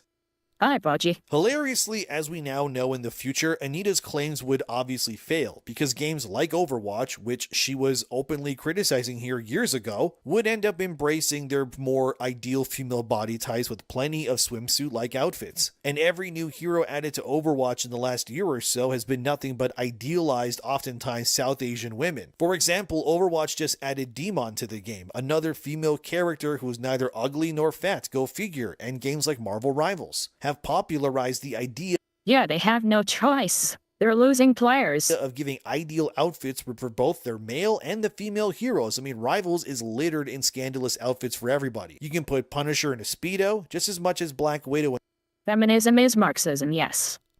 in a skin-tight bathing suit. Even games like Fortnite of all things recently have also added skins like Poison Ivy, Harley Quinn, and even Batman in bathing suits, revealing their bodies even more. I like to think that the rise of the culture war, which did stem from Gamergate, and the direct refusal of Anita Sarkeesian's teachings have actually led us to where we are today, for better and worse. You would not be having the Western games industry to some capacity self-correcting itself if the people who pushed back against Anita and her kind did the way that they did. The truth was that what Anita was advocating for would not work in the long term. Every decision she made for the games industry has led to a net negative reaction. Games like Concord existing, Dustborn, or even Spider-Man 2 with its humiliation of Peter Parker are all games that were designed to appease to someone like Anita in mind, uplift the female heroes, bring in diverse body types and people, and sideline the white male heroes with more diversity and Diverse body types shouldn't exist. the character They should all be idealized. In some way or another. is white and That there has to be something that makes you want to play the character. Spider-Man's case, that is, you have to publicly humiliate him at every given moment imaginable because the wrong people liked your previous game too much, and that's a problem. Yes, I know Anita didn't work on Spider-Man 2, but she has unfortunately worked on plenty of games and ruined them already. Bungie, for example, which was her first exposure to the industry, has gone on to become a shell of themselves, and that's putting it lightly. All of their idealized character models were gone. They ruined their characters and appeased simply to make people like Anita happy. Does anyone even remember the character called Nimbus in the Lightfall expansion for Destiny 2? Nimbus, in case you don't know, was a gender-fluid warrior riding like a surfboard that had a horrific design that Destiny fans just rejected outright. So much so that after the Lightfall campaign came out, Nimbus was pretty much forgotten about by Bungie. That character hasn't shown up since as far as I know. I mean, I beat the Final Shape expansion, and I don't recall Nimbus even showing up to help the Guardians, so Bungie knew that Anita's influence, even on their games, was becoming a net negative. And looking at the absolute state of Destiny, Well, you have to get rid of the liabilities if you need money. Marathon, and And the line of credit isn't helping. Bungie, if anything, Anita's teachings rose through that studio like it was a terminal cancer eating away anything that was good. Now Bungie's currently on life support. Their games are pretty much dead or soon to be You still have to pay that back. in Marathon's case, and they have no one to blame but themselves, and I guess Anita Sarkeesian. There was also another PlayStation game developer that really advocated and took Anita's teachings to heart. That being Neil Druckmann, the guy who wrote The Last of Us and Part 2. So much so that Neil Druckmann publicly admitted on stage while presenting an award to Anita Sarkeesian that her work influenced how he changed The Last of Us and the future games in Naughty Dog's design philosophy. Don't believe me? Okay, watch this. Unfortunately, the Kickstarter also triggered a rather large online intimidation and harassment campaign aimed directly at her. Her social media outlets were attacked Yeah, we should have ended it, you asshole. with varying degrees of hateful and misogynistic comments, imagery, and even threats. Instead of ignoring the attacks, she documented and made them public, exposing the kind of vile internet behavior that is often directed to women and all too often dismissed. The attacks brought further attention to the Kickstarter, and backers came to its support in droves. By the end of its run, the Kickstarter netted roughly $159,000 from It is why D&D is dead. 7,000 backers. Anita has since become a spokesperson for the dangers of online harassment and gave a TED Talk that has close to 500,000 views. Her Female touchy-feely designs. included. Her story has been covered in publications like the New York Times and The Guardian. After months of research and work, the first video of Tropes vs. Women was released on March 7th, 2013. It has garnered over 1.8 million views. Game reviews and editorials constantly reference her work when discussing the treatment of women in games. Many developers now have a greater understanding of character tropes and the shortcomings they can lead to. I know for me, Anita's work was highly influential in my approach to writing for The Last of Us, greatly improving its story. With the amount of harassment she still receives on a daily basis. Why do you say it improved your story when it didn't?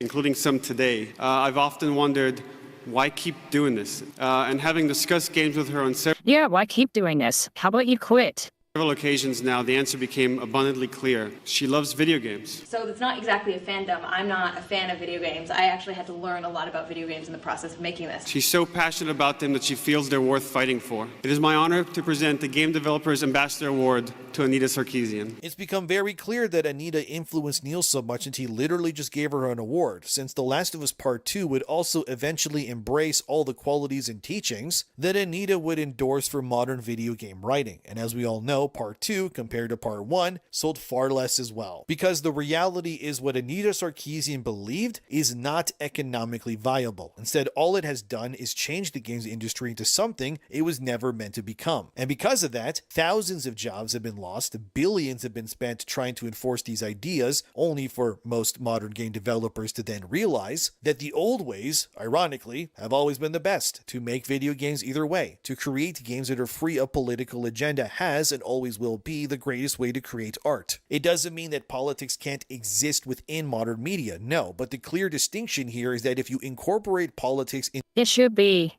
in-game politics, not real-life politics, because, I mean, how are you going to integrate a US president into a game that you're selling in China? You don't. No. Can it have its own, like, president and its own logos and its own type of government? Sure. Because you're explaining it in that world. into your games. It's very important to ensure that those political structures are only things that exist within the confines of that world. A good example is The Witcher's world. You know, the Nilfgaardian Empire, they're oppressive, but Nilfgaard is not real. It's not a place that exists in our material world. The same way the Shinra Power Electric Company. Well, there was a woman who peed in a gigantic cube and put it in a museum. That's close. In Final Fantasy VII is a world-sucking business empire that destroys the planet, obviously, in which Final Fantasy VII takes place in. But it is not an allegory for, say, any one company. It is instead a unique entity within its own world, which is the point. The problem with today's media that they continue to forget is that people want escapism. They want to play something that doesn't remind them of how stupid the real world is. Anita's goal, however, with her teachings and talks was in direct opposition.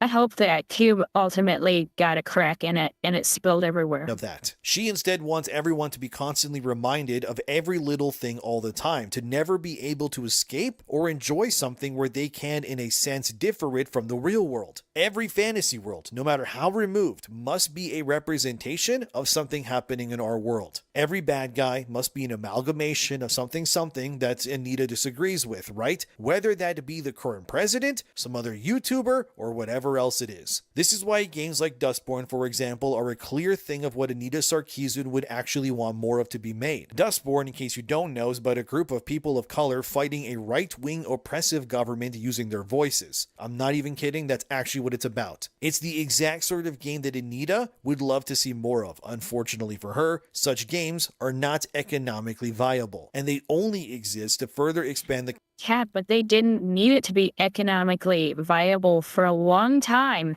And that means that we lost entire studios to brand new developers who don't know how to write stories. We lost the good ones. Concept of being nothing more than thinly veiled propaganda. It's not like players have a problem with female characters either. It just comes down more so to the idea that people are sick of female characters becoming these avenues for the writers involved in order to talk down to us. Some of these games need to just stop adding female characters as main characters or as the most representative character of their game and have just male characters because of the liability. And then you can have your female character in there, but don't advertise it that way. You can still have the exact same game.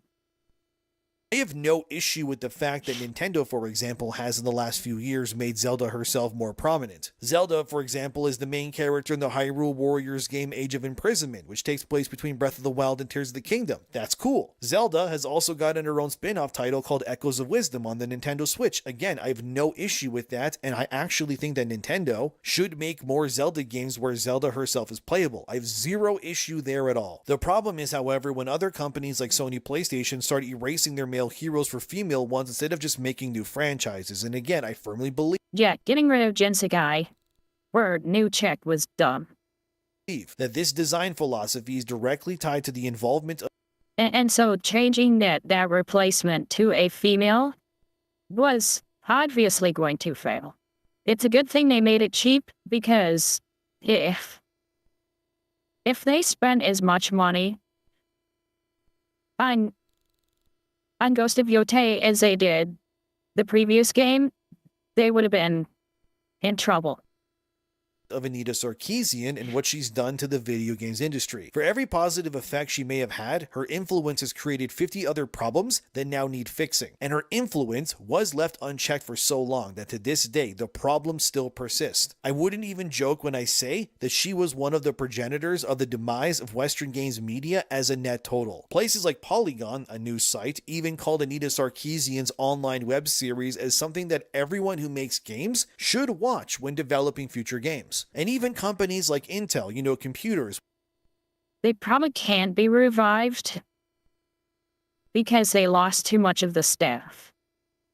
But they can go and start over. But they won't.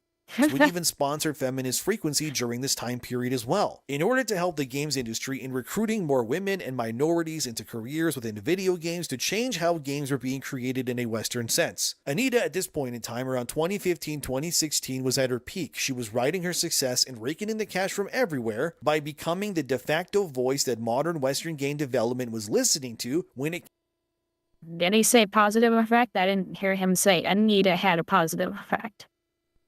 came to how they should be making their games. In 2016, He said in effect on journalism. Anita would eventually, through Feminist Frequency, launch another crowdfunding campaign for an animated series called Ordinary Women Daring to Defy History. It was also funded successfully as well, and that series came out in 2017. And also in 2016, Feminist Frequency would also partner with Crash Override Network to create a support group for people who were victims of online game harassment due to Gamergate. Remember the bully hunters and all of that stuff? Yeah, unironically that sort of thing, which also, yes, that is real, and this movement included people like Zoe Quinn. Yes, that Zoe Quinn. However, this gravy train would eventually come to an end. In 2023, Anita Sarkeesian would formally announce that Feminist Frequency as a brand would come to a close. The reason Yeah, because it was tainted. being exhaustion and burnout from her and those that were involved with it. If I have to guess, it wasn't actually burnout. It was probably just a convenient scapegoat to end the non-profit organization, which ironically swindled the games industry out of a lot of money actually once views began to dip and interest waned. If you actually go to the Feminist Frequency YouTube channel right now, the views are in the dumps. Barely anyone shows up for any of the new videos. And Anita might claim it's because they wind it down, but it was obvious that this decrease in viewership was happening long before operation ceased. The reality was, come 2023 onward, the rise of modernity in video games and the grifting of swindling game studios out of money to consult on games began to run dry. Because people finally, to some capacity, started to realize that Anita's involvement led to nothing but the absolute annihilation of entire franchises and their profit margins. I'm not here to say she wasn't harassed by people, she was, but the point still stands that what Anita did to the games industry was nothing short of a thermonuclear bomb washing away decades of goodwill and progress in the name of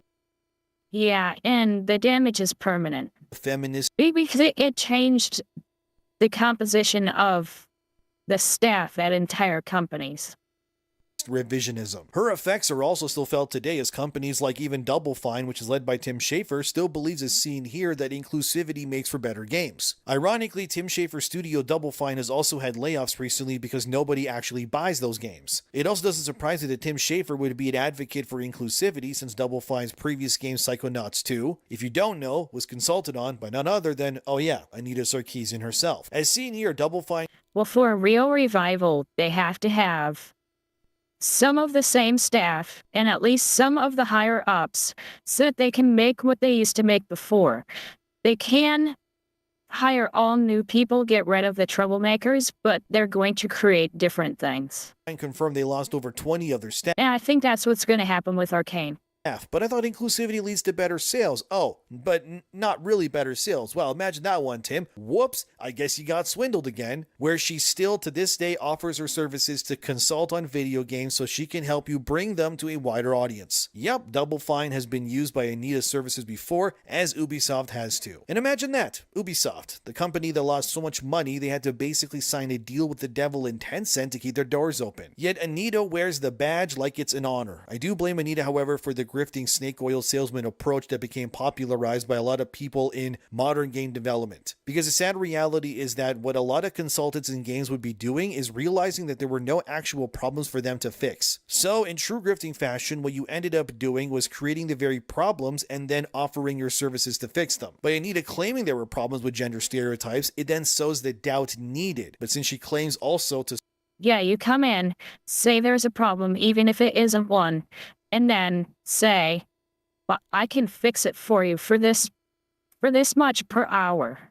somehow know how to fix this as well, you would have many copycats appearing in the future that would do what Anita did as well. This is largely why modern Western video game development was ruined, why they're full of people who hate the consumer base that they're tasked with providing for. All of this stems from an origin zero of what Anita helped foster in the first place. Anita has also stated in her lectures that she doesn't spend time debating people who oppose her because she thinks that it's a losing battle. Yeah, she is a con artist. So instead, she would rather focus on the people in the middle of the ones on the fence. She does this because it's easier to get people to listen to her than those who have their minds already made up, but I disagree. I think the real reason she doesn't discuss these topics with any of her detractors is because she knows that her belief system would be pulled apart like meat from the bone if it's placed under any actual scrutiny. She claimed in a lecture that I can't show, or I'll get copyrighted unfortunately, that one of her goals is to combat what she calls white supremacy, and this ties into the larger picture of games as well. The idea that the problem Yeah, buzzword of the day. in media is created by white people, which again, I don't agree with, because objectively speaking, video games were better and more unique when it wasn't quotas being checked on a list. Again, feminist frequency and all that was made in 2009. All the games that were made before 2009, all the Halo games, Mass Effect, even Call of Duty 4 Modern Warfare, not to mention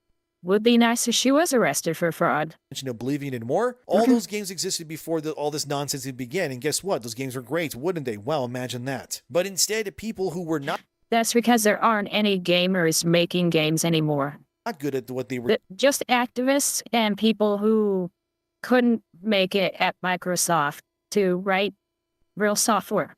doing were being hired to make the games instead, believing that you need, let's say, a certain Writers that couldn't make movies and TV shows are making games. shade of developer to make a game because they look like the main character is stupid. An infamous example is the Black Panther game at EA, that if you don't know got canceled and had an entire black development team for some reason behind it. To no one's surprise, the game didn't work. It got canceled before anyone even saw anything about it because obviously whatever they made was likely seen as brand damaging and not good enough for modern AAA. But this sort of mentality of we need diversity for no other reason than we do is not really helping anything. Japanese developers have been 100% Japanese for decades. Nintendo games are largely made by their in-house teams in Japan that also comprise of, you guessed it, Japanese people. Yet the Zelda games, Mario or Donkey Kong games continue to sell like crazy and do well creatively and financially too. But by definition, what Nintendo creates is made in a problematic sense to someone like Anita because the games are made by a low diversity team that is obviously all Japanese. But I would argue because it's made by Japanese developers only that it's actually its strength. Because a team that is on the same page culturally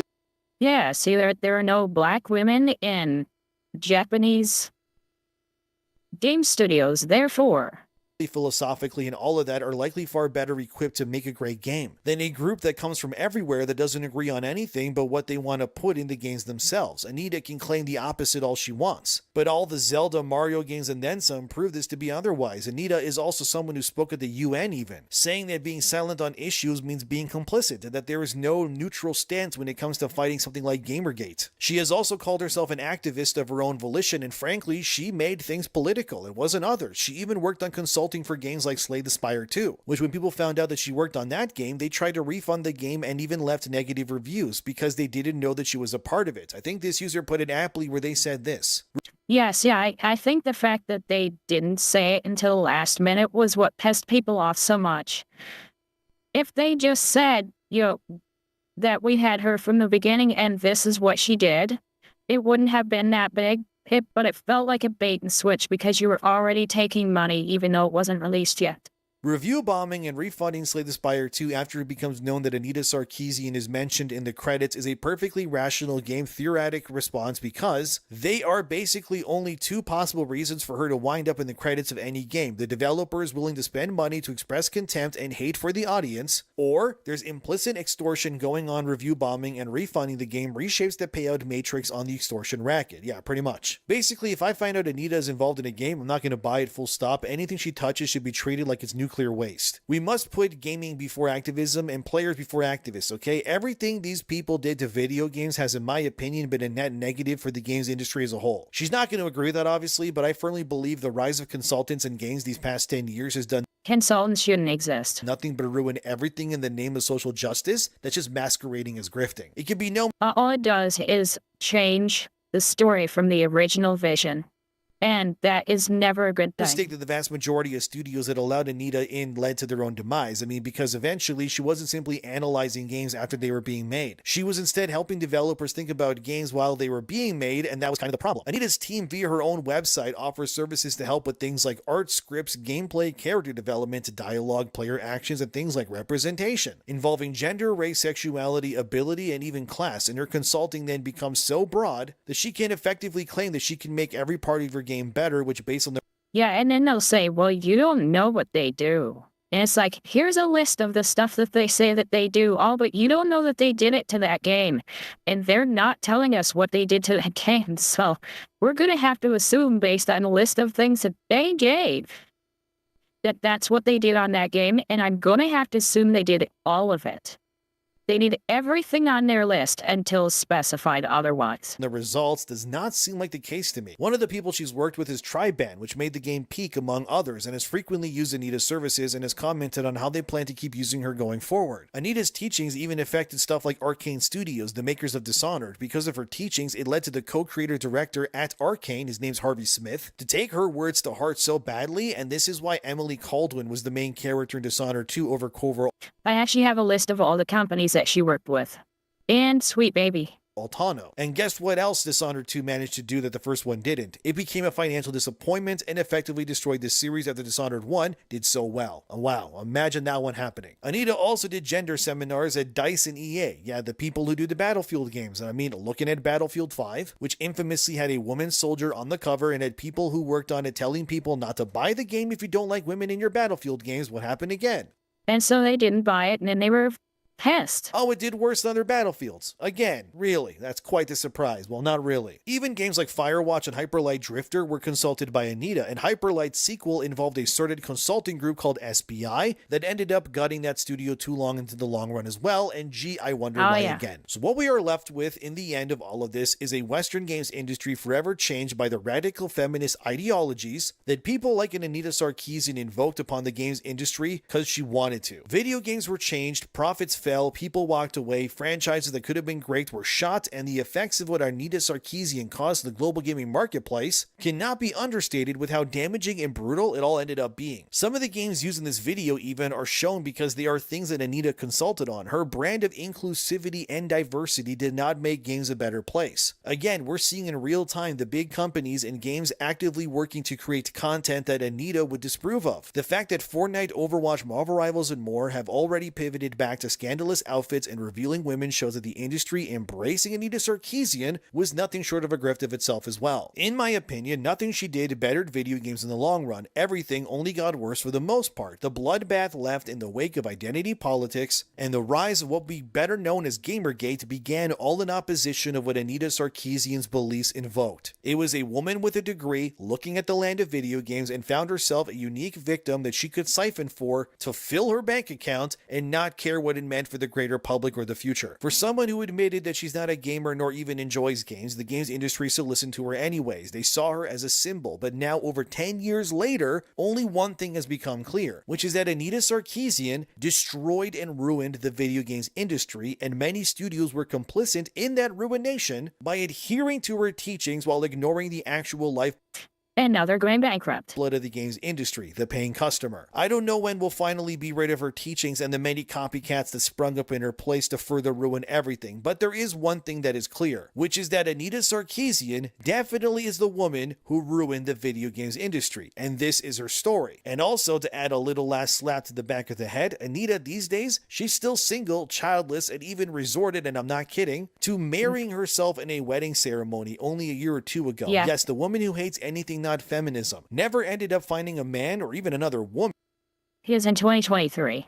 that would love her enough to even marry her. So, like a good feminist, she ended up marrying herself, and that, my friends, is probably the most ironic and pathetic part of all of this. No one even wanted to deal with her on an emotional level, so she married herself, man. That is bleak. Finger licking good special. That's what I'm talking about. What all this tells me is, man, I gotta invest in some stocks with cat food, because I can make a fortune off people like Anita in the coming years. But what do you think about all of this? Let me know. I know a different video. Should I do more of this and cover other people in games? Let me know, I guess. But thanks for being here. Subscribe if you'd like to, and take care of yourselves. Now go play some video games, because Anita sure won't, because she likely never did in the first place anyways. Didn't you, Anita? The only games she ever played were Candy Crush and whenever she was forced to.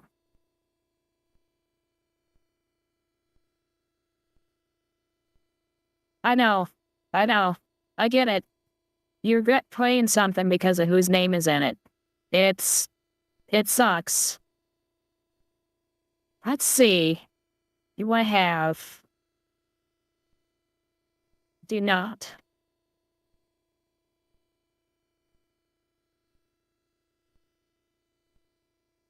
Let's see if I have the West. Are you going to open? There you go. I thought I had a separate note. Not there.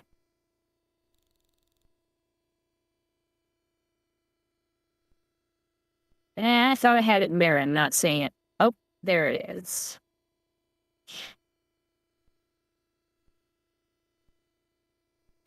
Agrocab, Arcane Studios, Campo Santo, Chance Agency, Devolver Digital,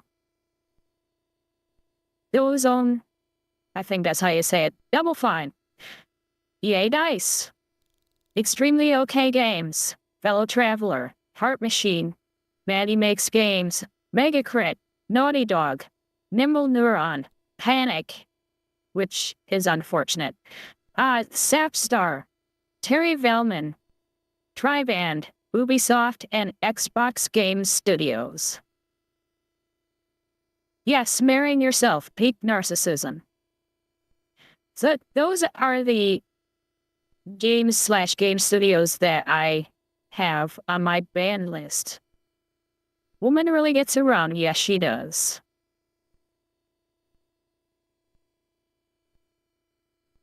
But that's what happens when you are not running a real company, you are running other people's companies.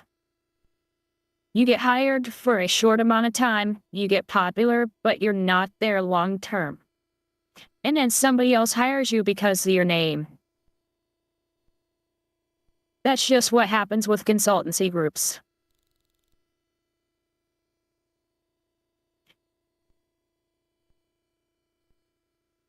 So I have a video here. It's only 10 minutes. Matrix co-director literally shaking at Hollywood won't fund all trans feature.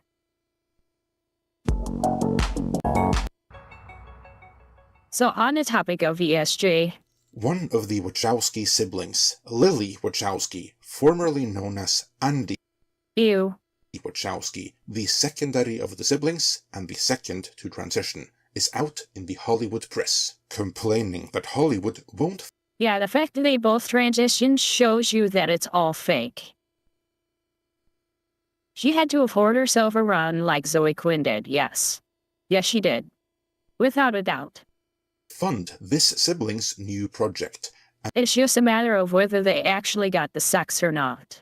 and the reason will make large swaths of the alphabet community literally shake.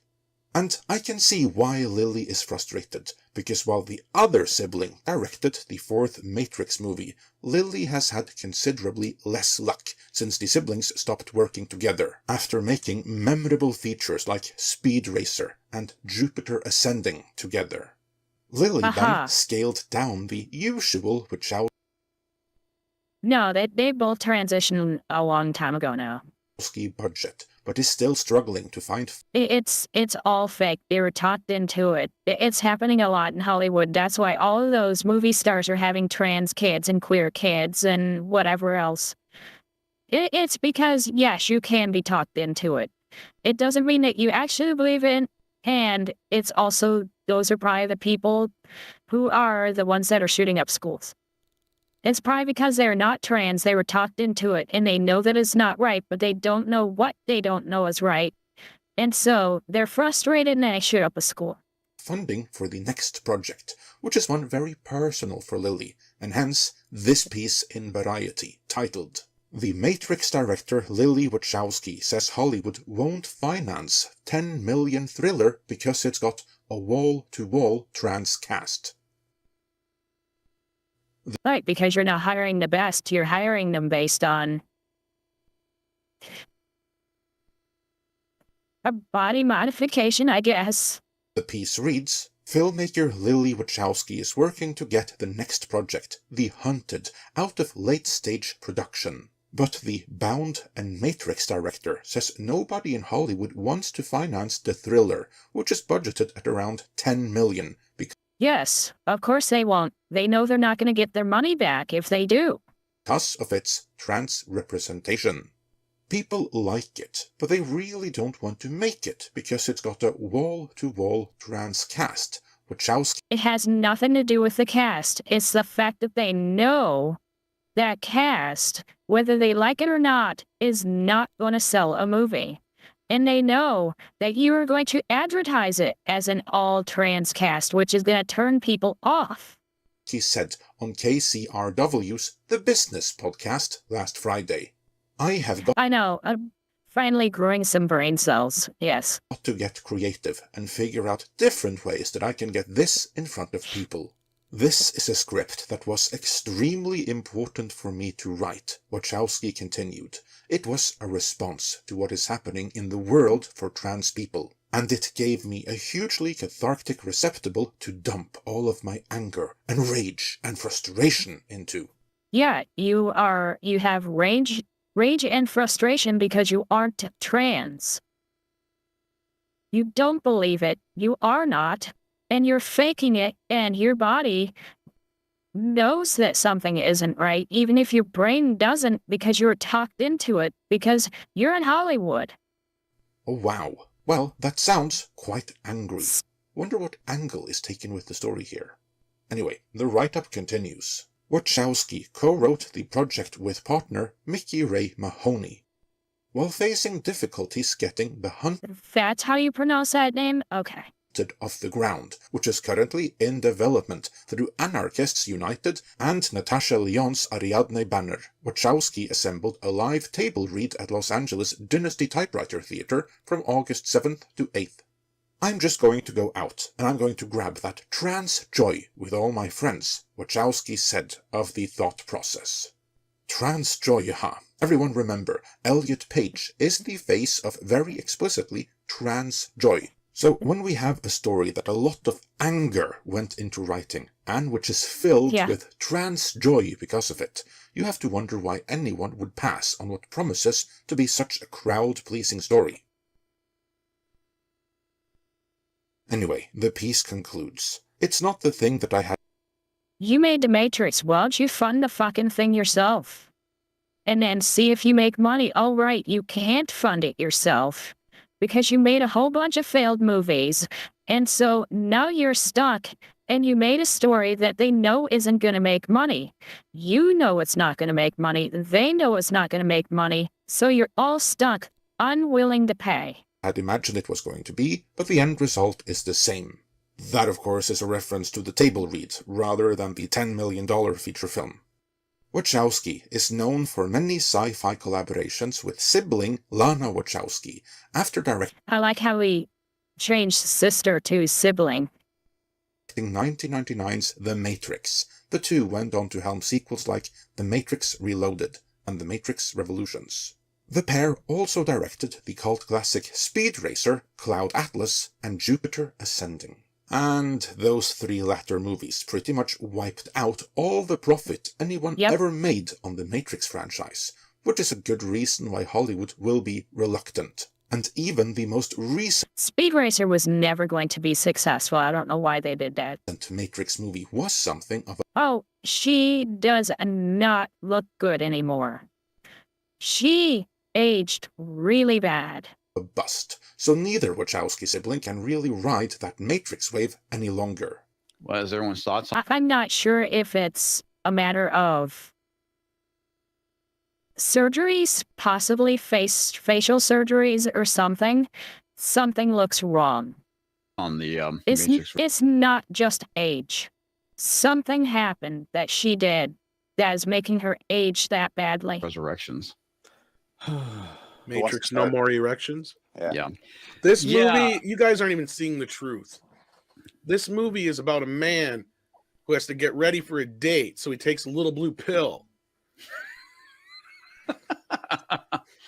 That he can't get it Okay, I guess that is one way to put that. up no more. Yes, I didn't know I didn't notice that. No, that's a good one. Nice. It's true. It's in the movie. No, He it can't is. It fly. is the movie. He couldn't fly. He couldn't get it up. Still, it was only 10 million that That's gross. But it gets us not wrong. was being asked here. Surely someone would be willing to put that up, no? Well, evidently not. And we're about to see why not. It is one thing to preach virtues like inclusion and acceptance and trans rights and all of that, and even put some performative inclusion here and a trans flag there when it is vogue to do so, and when there will rain some DEI brownie points on you for doing so, directly or indirectly, straight from BlackRock. But that was then. BlackRock is no longer supporting all things rainbow the way that they once did. Culture has shifted, corporations Yeah, because they were sick of losing everybody's retirement money. are rolling back all their past commitments, demonstrating clearly it was all performative. That's, I think, where BlackRock and Vanguard still make the majority of their money. It's basically their holdings of retirement funds. Massive retirement funds. None of the companies and corporations that presented themselves as such allies ever really cared, once the incentives to care were removed.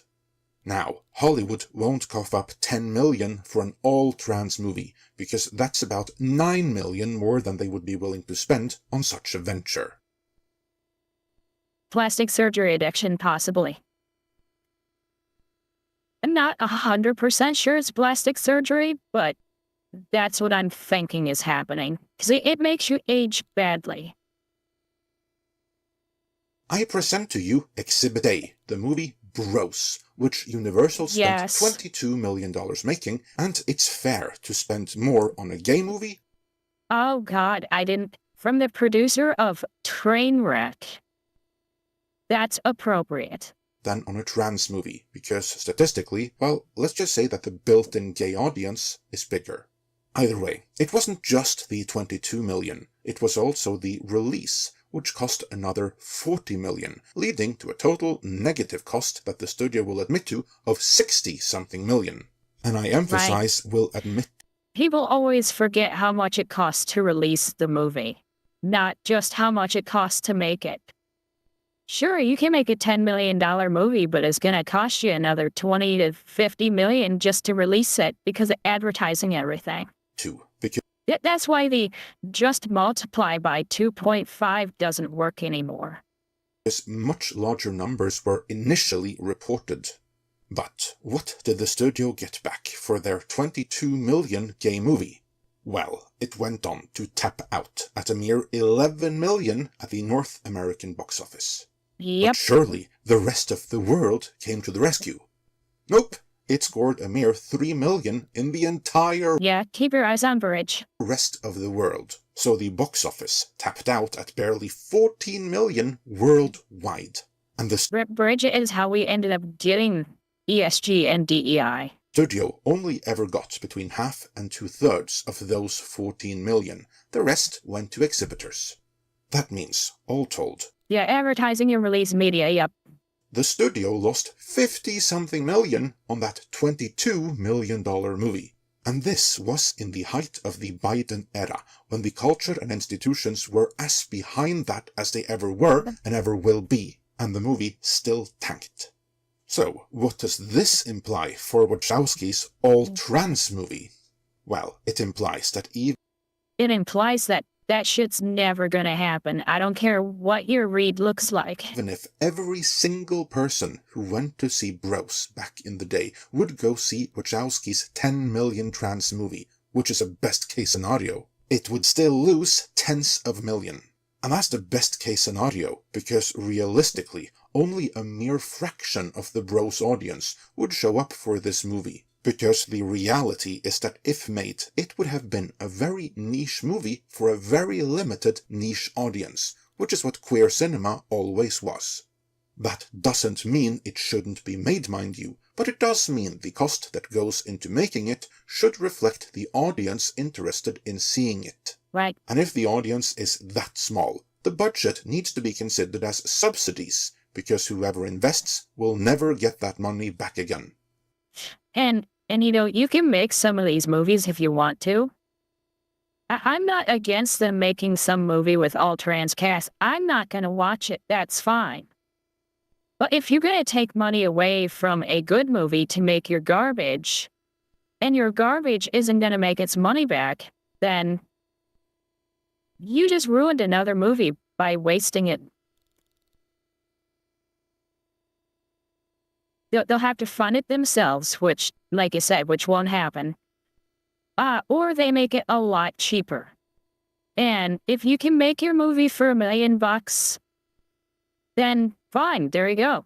Make it for $1 million, don't advertise too much, release it in the theaters, and let it speak for itself.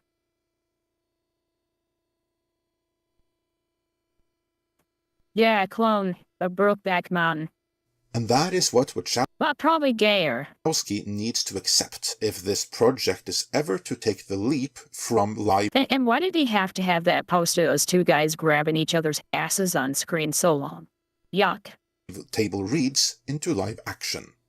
Maybe not give up on the movie, have at it. I'm sure I want to watch any two people grabbing ass like that. someone will want to see it, but if you can't find any private investors willing to fund it because they expect a return on investment, maybe scale the production down even further to the point where it can be made with government grants, and then change the movie enough that you can get grants from places like Canada and the EU. They love funding stuff like that, and there, money is no issue, as long as it isn't expensive. So no one's gonna get any multi-million-dollar paycheck from this. There was a time when you could, but that time is over. Yeah, I mean, he says that it's only going to cost $10 million. Oh, but, $2 million of that is just to me. Oh, so you're making sure you get a huge payout, whether it's successful or not. The once British, once luxury car brand Jaguar comes to mind. Yes. They did their notorious rebrand just as culture was changing. That's when they scrapped the I like the profile attire, but that thing is fucking hideous. history of the Jaguar brand and every single Jaguar car in favor of what amounted to the Batmobile, only electric and queer. See, I don't mind the general shape of what you see on the top left, but the color has to go. And the front and back are absolutely hideous. And change those wheels, those look stupid. Available in the colors of the trans flag only. They were too late to the party with the rebranding itself, and so they were laughed out of the room. That's probably because they made the decisions for that 5 years before.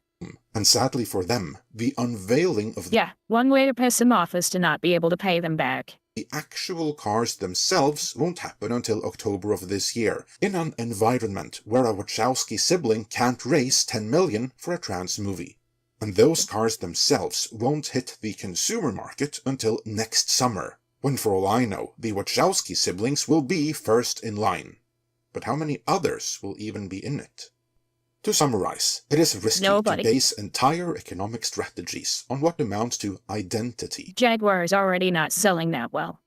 And that, in a nutshell, is why this movie isn't finding funding, because everyone now sees that Emperor never had any clothes. Let me know your thoughts on this in the I don't ever want to see him without any clothes, though. That'd be gross. comments.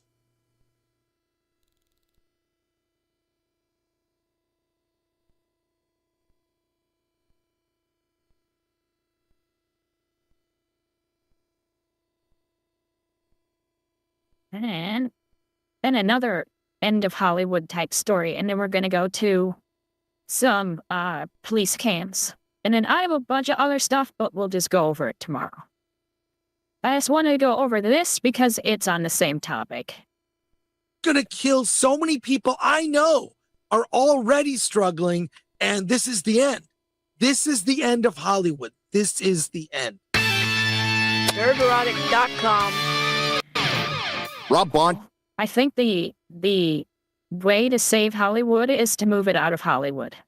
Get it out of LA, move it all across the United States, and deal with your local people there, and the mentality itself will change.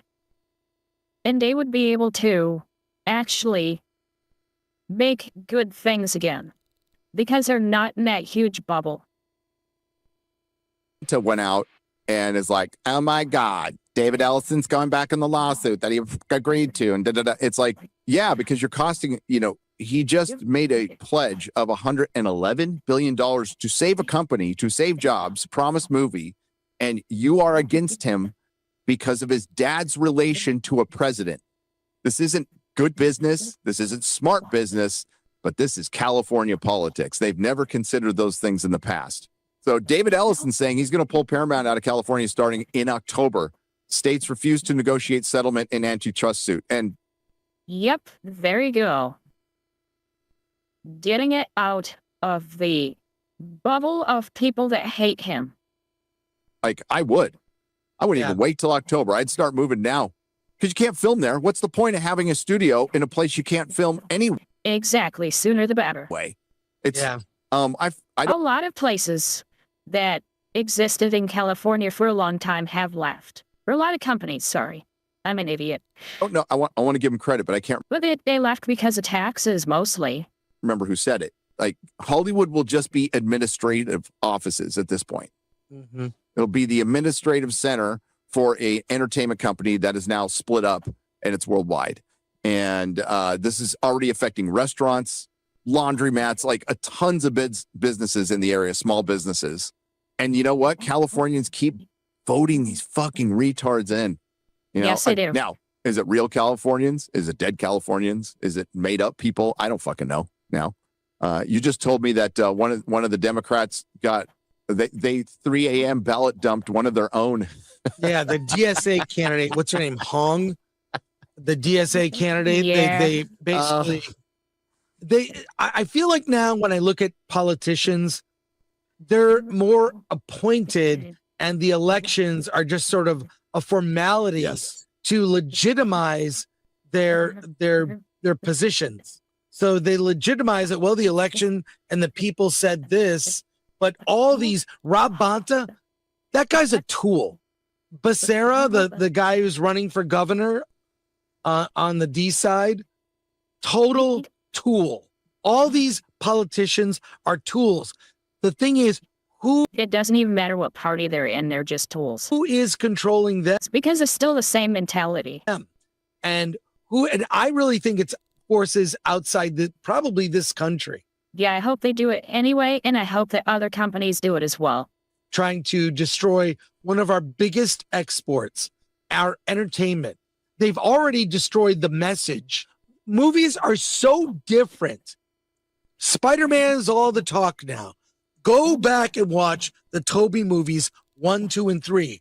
It's like they were made in another era. Yes. Religion, duty, true heroism, accountability for your villains. Aunt May goes to church. The American full band is back. Flag waving. Where did those movies go? They were destroyed internally, and now they're trying to destroy the industry, and it's disgusting. It's this suit is anti-American. It is.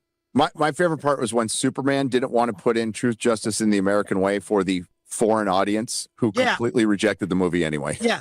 Fuck yeah. you for doing that. Yep. Fuck you.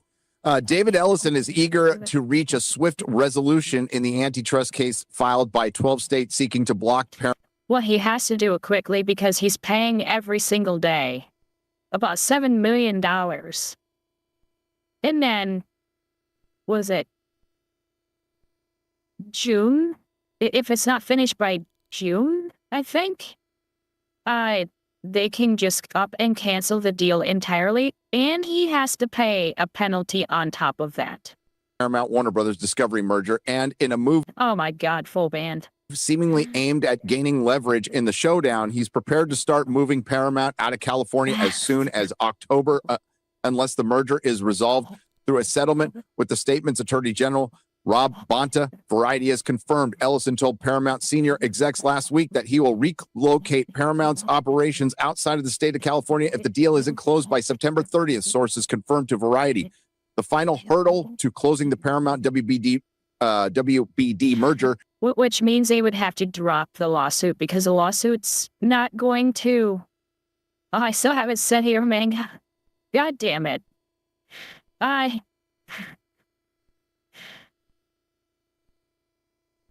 The lawsuit happens in March. God damn it. No, I can't remember. It's like March 7th to the 12th, something like that. So it's not happening until March. They would actually have to cancel the lawsuit. So it's finished by September 30th. So he can leave in October. That is how much. This is going to have to change things. This statement is going to have to change things for the state because it's the state that's suing him.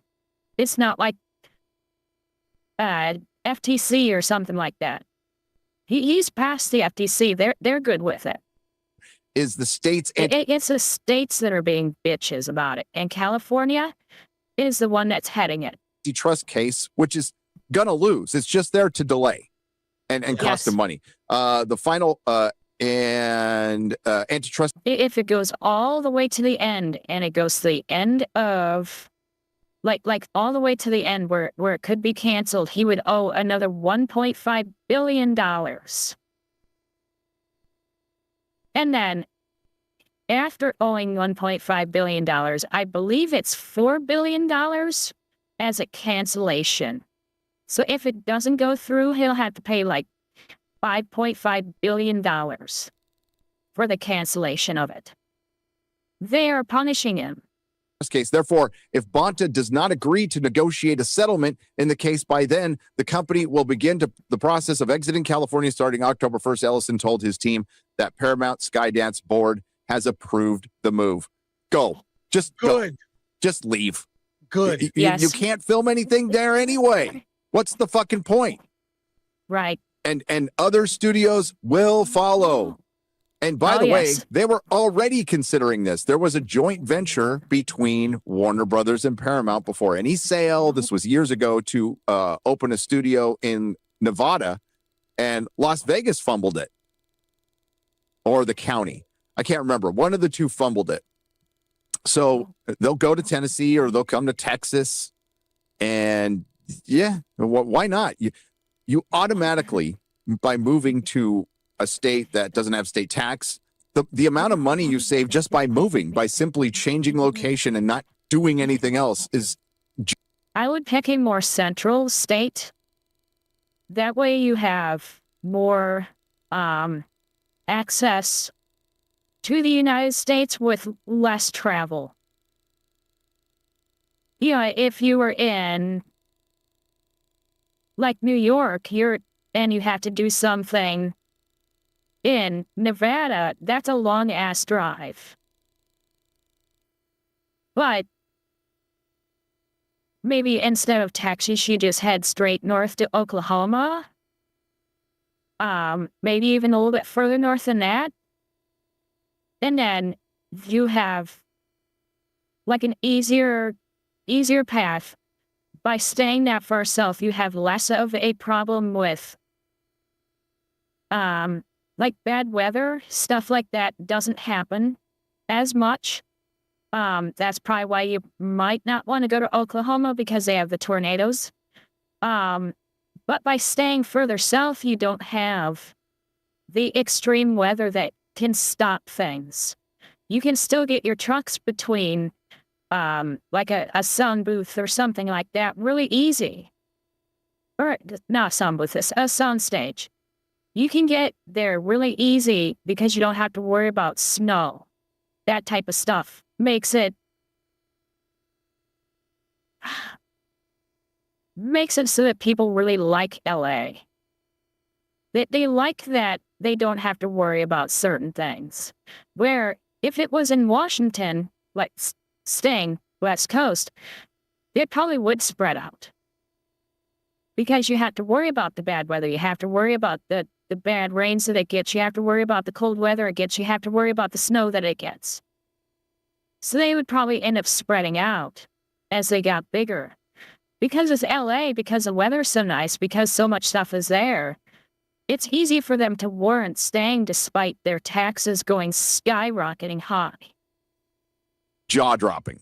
Well, if Paramount moves, I'd be curious where they move to, because I might be moving along with them. There you go. Especially based on where this election goes in California, where it lands. Even though I think if Steve Hilton gets in power, he'll be ballless anyways. Yeah. Unable to do anything. Just like Schwarzenegger. Just like Schwarzenegger was. In response, Bonta called Ellison's planned exit from the state an attempt to blackmail the state into letting an illegal deal through. It's not an illegal deal. It's not a monopoly. By the way, this is the same state that would have allowed the Netflix to purchase Warner Brothers. They were allowing that, but they don't. It's so obvious. Actually, I consider Colorado. How? Because you have some interesting terrain there. Are journalists in trade so effing dumb to not call out Bonta for the moron that he is? He was just on the town with Matthew Baloney, and he totally cradled his balls during the interview, just kowtowing to Bonta. Fuck that guy. He is going to cost this state so much money. He's going to kill the industry. And who is telling the celebrities and the trades to write these stories, coddling Bonta? It's seriously disgusting. And then dumb people just go along because, these people are saying it. Well, I'm going to go along with what everybody is saying. It's manufactured consent. It's so obvious to me. My whole take on what media literacy was, I learned differently when I was in college. It was knowing that everything the media tries to push on you is mostly bullshit and mostly propaganda, and question everything. I think that may be a Gen X thing, Gary, but I've never stopped doing that. And I see he's Gen X like me. Yeah, that makes sense. The complete bullshit. No, obviously I'm pissed because No, it's going to kill so many people I know are already struggling, and this is the end. This is the end of Hollywood. This is the end. Which I don't think is a bad thing. Like I said, maybe some of these companies just need to move out and not take their staff with them. Just find new people where you go. You keep your higher ups, but your grunts aren't going to move with you. You know, if you were to move into eastern Colorado, they're probably not going to like that. And if you're in eastern Colorado, you head west and there's your mountains. That's perfect. There are a lot of forests in Colorado too. So there's your forest stuff. And you still have the better weather. this is you would rather burn your house down than have a place potentially thrive and keep your industry going falsely, by the way, just because you don't like who he talks to. So this is politics, and Bellani Right. and the rest of them can't see. I think they completely passed all other countries' FTC or whatever each country calls their FTC. There's the Federal Trade Commission in the U.S., and they're the ones who allow or deny companies merging together because of monopoly or whatever other reason. In our case, it's the FTC. In other countries, some sort of Justice Department type thing, where FTC type thing has to approve it, and he approved all of them, except for 10 states in the U.S. Past their politics, and I don't think everybody's stupid here. Yeah, a competitor was in a flyover state. That would be funny. I think they are blinded by their own political bigotry. Yeah. That's it. Paramount has lost the plot as it continues to lose in court, the Attorney General wrote on X. It didn't work the first time on the eve of the July lawsuit, and it worked this time. If fucking Variety is just a pie hole for the state. Mm-hmm. That's all they are. Bonta has not publicly said what concessions from. Well, I was just thinking that Nebraska was probably a little bit too far north, where you run into the weather issue again. But if you were to stick with Colorado, southeast Colorado, you're really close to a whole bunch of different biomes that you can deal with or that you have accessible for filming. But I mean, I would like Nebraska. But as far as simplicity for running a company like that, there's a reason why Walt Disney World is in Florida. It's because it is good all year round. That's why it was made there, and not someplace like North Georgia or some other place that may have been more affordable at the time. From Paramount W. Because remember, even though they got the land cheap, they had to terraform everything because it was a swamp. He would consider acceptable enough to take the lawsuit off the table, but the Democratic Attorney General has said any remedies would need to be structural, i.e. divestitures, rather than behavioral, e.g. guaranteeing certain production quotes. California wants to bleed more money out of them. The reason Ellison gave to his senior leadership team for the relocation out of California was that Paramount will need to cut costs. And they're going to have to start paying the $7 million because I didn't see it here. I believe it's in November. By moving to a state with lower taxes and other more business-friendly policies. Once the ticking fee payable to Warner Brothers Discovery shareholders kicks in starting October 1st. On that date, Paramount will begin accruing fees owed to WBD shareholders of $7 million per day until the deal closes. So California is trying to stall this to bleed them out of money so they back out. The trial in the state AG's lawsuit is scheduled to start March 2nd. And so it actually starts on October 1st. Somebody was saying that it was in November. 2027. By the way, the trial in a California I see October 1st. I'm like, that's not the date that I heard. court, which has sympathetic judges who are going to do whatever the AG needs them to do, like delaying this trial till March. Why? Are they busy? Roughly 5 months after that, so Paramount will be on the hook to pay around $1.2 billion to WBD shareholders by the time the trial is scheduled to conclude. Yeah, fuck that. Bye. Like, no. Yeah. Like I said, this is all intentional.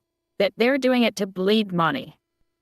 At the August that they want to put them out of business. They want to make it impossible for them to buy Warner Brothers. 5th meeting on Paramount's lot, Ellison told the 12-member senior executive team he expects Paramount to prevail in the antitrust case against the states. However, he also indicated that if Bonta balks at talks, and the Paramount WBD merger is still in limbo, Paramount will start packing up and moving out of the Golden State in less than 2 months. Fucking do it, dude. They need to do it either way. Listen, I wanted Warner Brothers to stay, like, not sell and survive on its own, but it's not. It can't survive on its own. It made too many bad movies. The cards. They can't. What David Zaslav built was a facade, a giant facade of a hot chick. But the thing is, this hot chick is about. I think Zaslav was actually brought in to make it sellable.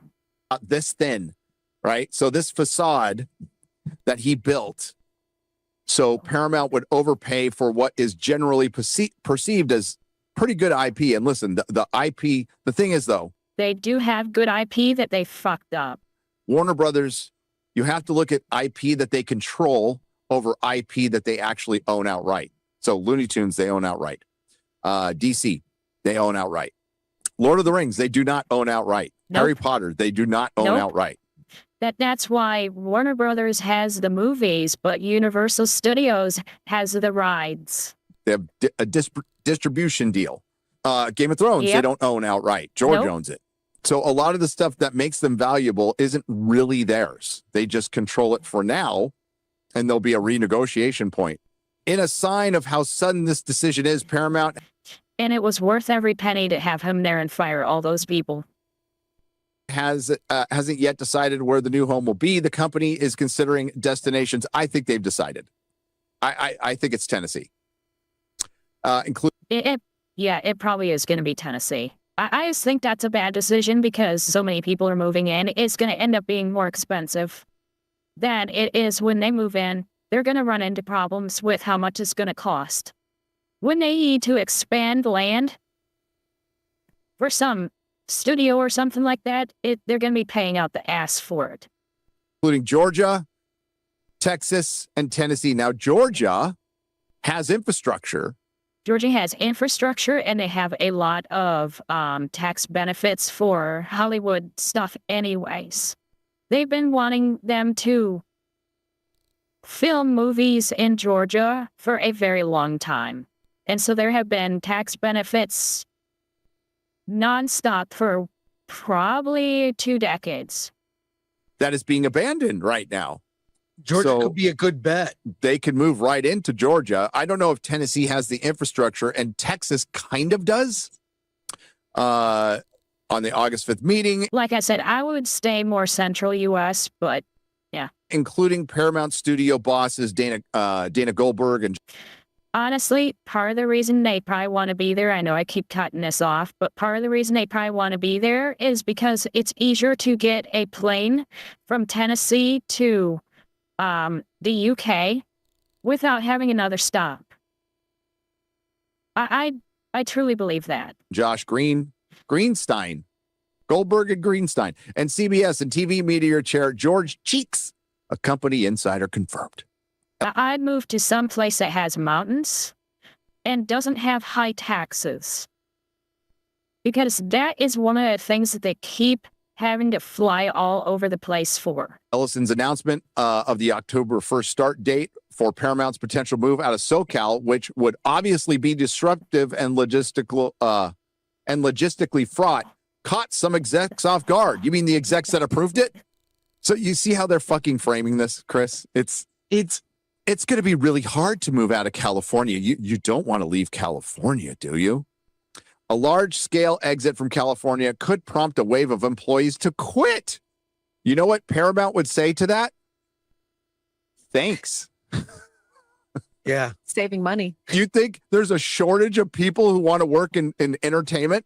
Well, they'd want to keep their really talented people because there's a learning curve that Chris, yes, but we're not the waves of employees that are quitting are administrative. Yeah, they're going to your talent will stay if they get paid. Yeah. Yeah. The corporate tax in Colorado is 4.4%. And Tennessee, if I can spell it right, is 6.5. So, right. So they're framing it like you could lose employees. It's really difficult and expensive to move. They're weighing their options because these are business people, and they're like, oh wow, 1.2 billion to Warner.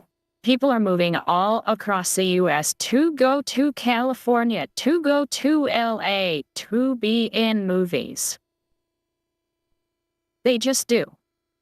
And then end up being construction workers because they can't get a job. Brothers shareholders that we get nothing out of, or we could take half of that or even that whole amount and move and benefit and pretty much make our money back by just simply moving. Think of the tax breaks they'd get. Dude. And I'm sure at least 2 of these 3 states are like, dude, you come here, we will take care of you. Yeah, yes. And honestly, if California or my recent travels are any indicator, there's a lot of empty office space all over America right now. Oh, yes. Post-COVID. Lot of empty office space. Tons of it. Significant amount of empty office space. It's hilarious that, like, why would you leave California? I mean, my question to David Ellison is, why would you stay? Even if you get this fucking deal done, why would you stay? It would be insane to stay. This government is hostile toward. Oh, and California, for the tax rate that they have there is 8.84. That is how bad it is. Or business. It is. It is almost forcing, as the economy continues to spiral, into some socialist bullshit. I mean, I don't know how much you pay attention to other stuff, but McDonald's is not doing so great. Like, it used to be like a cheap, quick option. I'd have McDonald's once or twice a month. Not a heavy user, but like, why not? It's a $30 or $40 trip to McDonald's for 2 people. Now, I'm a horrible person. I still like McDonald's fries. Couldn't really care less about their sandwiches. Their burgers are okay, but I still like their fries, and I don't know why. They're not that good, but I just like them. Not sure if you're aware, Gary. You probably don't. But it's like... Well, I do know why I like them. It's because they're crunchier, but because they're smaller and they're crunchier instead of like a mouth of potato. But yeah. I only go to McDonald's in foreign countries. I would. Oh God, yes. If you go to a foreign country, get McDonald's there. It's completely different. They use lard for frying, and there's something else that they use. It makes everything taste different. And also, when I travel, because the options are limited, like you're at an airport. Yeah, they still have some things that are okay, but none of it is like special for the price. But when you break it down for the price, it's not like great. It's like, well, there's McDonald's breakfast. I guess I'll have that. But no, it's not business friendly. So there's the state that's not business friendly, and then when you get in particular cities like San Francisco, it's really not business friendly. Yes. So I don't know why you'd stay. At this point, I'd just go, do your lawsuit. We're out. Bye. He lived in San Francisco, so he knows how bad that is. Because his wife owned a hair salon. And we'll go do our thing and fuck California at this point. And the fact that actors and unions... Don't fuck California. I already warned you to not stick your dick in crazy. And nothing is crazier than California. ...are trying to stop this deal, you are preventing jobs. So Right. this shows you where they're at. Again, this is purely They political. would rather Warner Brothers go out of business. Yes, Burger King is better. There is no sound business reason to be blocking this. I would be interested, and I'll probably take the time to do it, to go look at all the Fox Disney merger articles. Mm-hmm. But Oh, have you yes. seen anybody in the access media clap back on Rob Bonta Their burgers are better. from Variety, Hollywood Reporter, Deadline, No. which are all owned by the same company, by the way? And Arby's is better than both. The irony, the fucking irony that Deadline, Variety, Hollywood Reporter, Rolling Stone, IndieWire are all owned by the same company. Yep. Is that? I mean, is there some antitrust there? I mean, that is one I think there should be some antitrust in the media. company that owns the three biggest Hollywood entertainment trades. Oh, Arby's is good. I actually used to work there. 24 years. No. 34 years ago. I can't math. 34 years ago. Yeah, WGA slams David Ellison. Writers Guild, you dumb fucks. You're the reason this is happening. You're the Yes. reason the studios are in debt. You are the fucking reason. You and the Film Actors Guild. Not COVID, the strikes. WGA slams David Ellison's plan to pull Paramount from California. This type of behavior is Yeah, because they can't afford to be woke anymore. precisely why the merger should be blocked.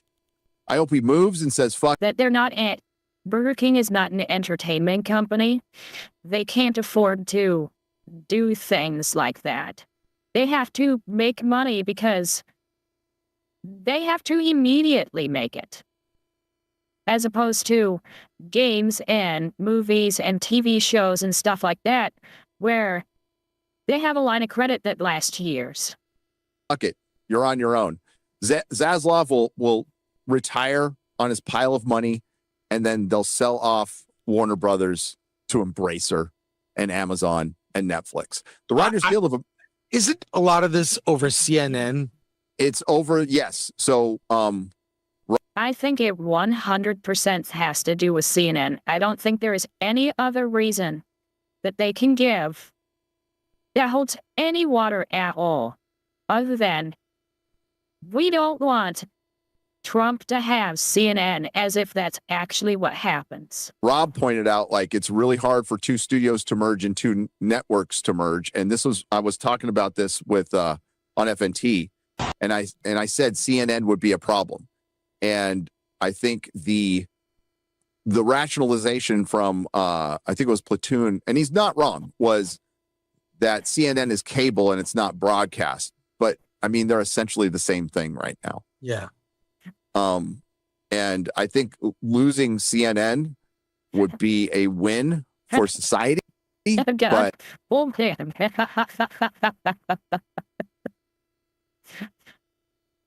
that is peak. I love it. That is great. they really want CNN. Now, I don't think any of these people watch CNN anymore. They just like the idea of it, right? It's kind of like physical media. People love the idea of it, but they don't really buy it. I do, but the Writers Guild of America has fired back at Paramount Skydance CEO David Ellison after he threatened to start pulling Paramount out of California on October 1st if California AG Rob Bonta refused to come to bargaining table and settle the antitrust. Yeah, because I think the Writers Guild is only in California, or not California West, like US West or something like that. So it's the west half of the country. So if he's in like Tennessee, that's east, where they actually have a separate Writers Guild. Trust suit to stop the studio's acquisition of Warner Brothers. So this is repetitive, and they're just basically saying we're But there's against like WGA West and WGA East. it because TDS history will look back on the end of Hollywood as a centralized location of entertainment, and believe it or not, the one thing it's 1,000 paper cuts, but the one grievous mortal wound is TDS. Yes. Like, they had it for a president who wasn't in office for 4 years. They went nuts Yes. over a guy who wasn't in office for 4 years. And most of their movies suck. Yeah, CNN does need to die. They don't stand a chance. Once Trump is out of office, they've lost everything again because he can't even run a second time then. Because he is the only thing keeping them alive. That's why they were only talking about him and not about Biden for 4 years, even though he wasn't there anymore. Because they simply cannot get views without him. It's insane to watch this right now. I don't understand. Well, I do understand. Like when you hear Mark Ruffalo going after it, Chris, he's just given his downloaded talking points. By the way, the Mark Ruffalo who wasn't on the press tour for Spider-Man at all. They're leering. They're leering. They're leering. They're leering. So, okay, like I said, I have some other stuff to talk about, but I wasn't sure how much of this I was going to get through. I basically went through each of the topics without going through each of the things. I do have some other stuff that Pip gave me, and so I have some of that we can go through tomorrow. I just want to talk about, just a few things, and then I wanted to do police stuff because it's funnier. I think I actually want to look more at that video that's like an hour and a half long. Just to see if it's not like true crime story time. Because it is so long, I don't want to bore everybody to death. From what I saw, it looked interesting, but I wasn't sure how much everybody would be interested in it. And that's very long, so I want to look at it first, and then I won't look at all of it because I still want to give like a live reaction, but I just want to make sure it's interesting enough. Since yesterday, when you told me about it, I couldn't give it a look, so I just have to look at it and then watch it tomorrow. A defiant 21-year-old tells police she's got a gun in the car. So, defiant people. I think that's better. Right along. A woman wants the body cams on. Is your body cam on? Turn the body cams on now. An officer isn't taking phone calls. Who is that? Why do they always think that the body camera's not on? I never understood that. They always say that you don't have your camera on. That happened in the airport one, too. Our father. I don't want to talk to him. And another uses a door as a conversation stopper. So am I getting arrested? On Saturday, May I like when they close the door on those people who are just talking and talking and talking. I think it's great. 24th, officers were patrolling the area Ooh, something recent. near the Orange County Convention Center in Orlando when they noticed the car. Oh, I know that place. That's like one of the biggest convention centers in the world. When I was there, it was the biggest convention center. Or not the world, Florida. It was the biggest convention center in Florida. In front of them had an expired temporary tag on it, so they'd pull the car over and get out to see what was up. Hey, how are you? I'm Deputy Kenese, Orange County Sheriff's Office. Yeah, what did I do? You have your license plate expired? Is there a reason why you have that expired? Oh, hold on. I just got a new car. The officer would signal with a finger to her nose that she smelled a funky odor coming from the car. Can I give you a picture of it?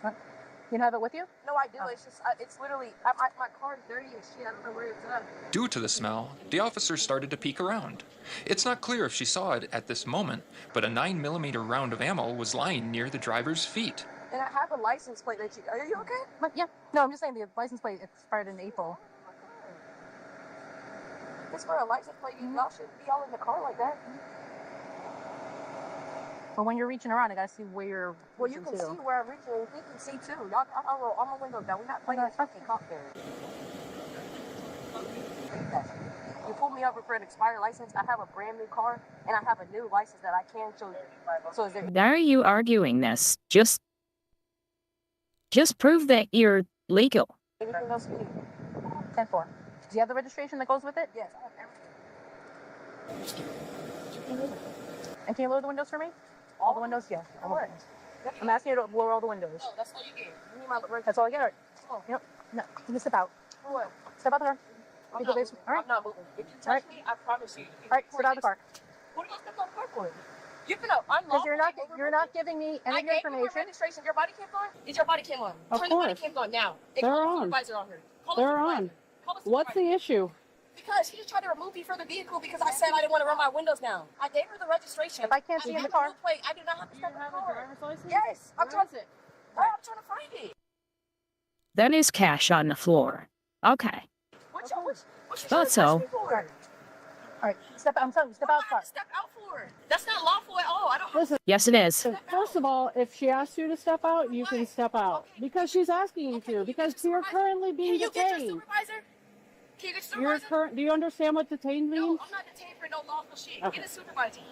Trying to find my ID. Nobody took You still have to get out of the car. no reason. That's crazy. Let's get your driver's license out. I'm trying to find it.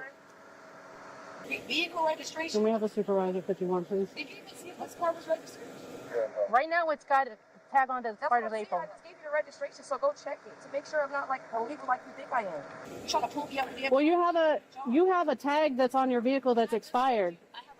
This is a brand new car, and I have a new license plate in the trunk that I can show you.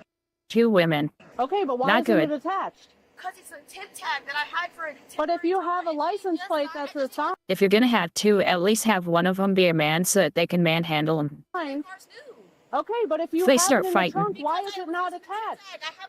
When you get a tip tag, you can use it for as much time. I didn't know the time ran out. It expired, so that means it just expired. Yeah, temp tags expire. That's why they're called temporary. All right, and are there any weapons in this car? Yes. Okay, where? Because don't reach for anything because I'm seeing that ammo on the floor. That's why I'm asking. Don't reach for anything, but are you? Bro, oh my goodness, call the supervisor. Where's the weapon at? It's in my freaking bag. It's closed. Okay, just leave it there. What am I getting pulled over for? Oh. You're still asking what you got pulled over for. Your temporary tag expired. Because your tag is expired. Okay, if my tag doesn't have the proper, can I show you my new tag?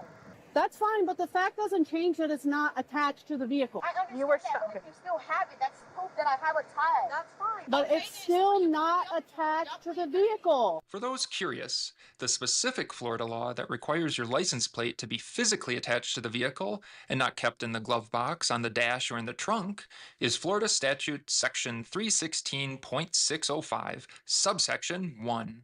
This is a non-criminal traffic infraction. Despite this, though, the driver would continue with her argument. It's a small fine. It's really small. You get a bigger fine for speeding. Until she reached the person she was trying to call. I mean, I asked him to call the supervisor multiple times. Oh yeah, it would have been over You fast. can watch her on my. Like I said, I used to live in Florida. So, yeah. This is a super, super cheap fine. And she probably wouldn't have gotten a fine anyways. They almost never give the fine out for it. It's usually just a warning. Because they never know if you did you just get it? Yeah, have you been home so you can put it on? It's yeah. And they think that way because of all the tourists. My body camera. I'm not trying to find my shit, bro. Hold on. The officer would go to put the 0 in the patrol car while the other officer tried to maintain control of the traffic stop. Am I allowed to get out? You wanted me to get out in the first place. I'm gonna step out.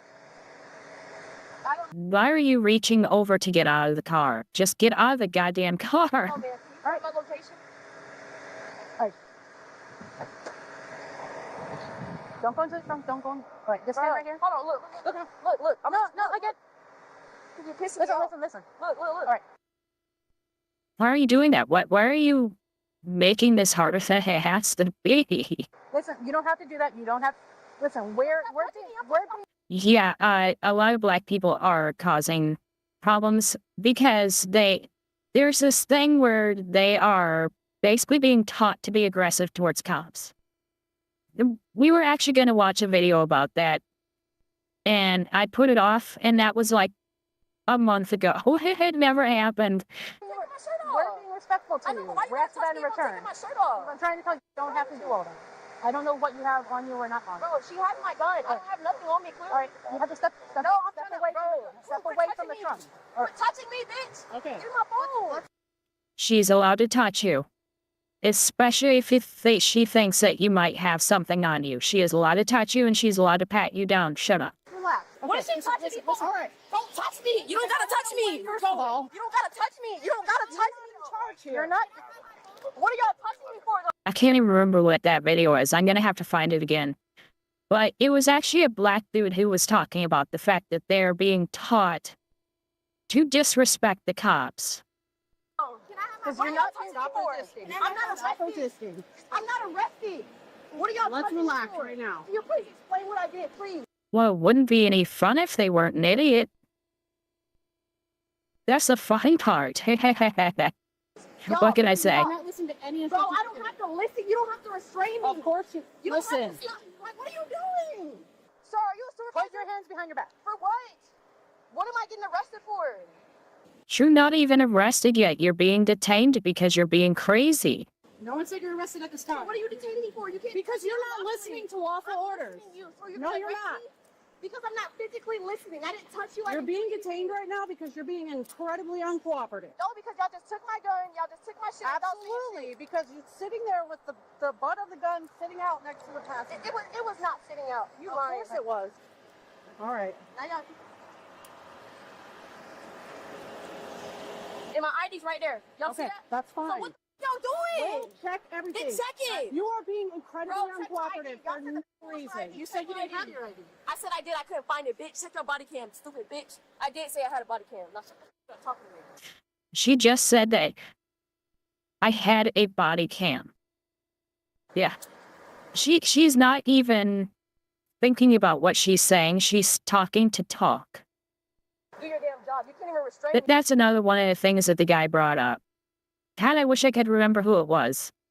There is this black dude who was a cop, maybe still is a cop, and he was talking about the fact that the black community is, and especially black women, are teaching their kids to be disrespectful and fight back.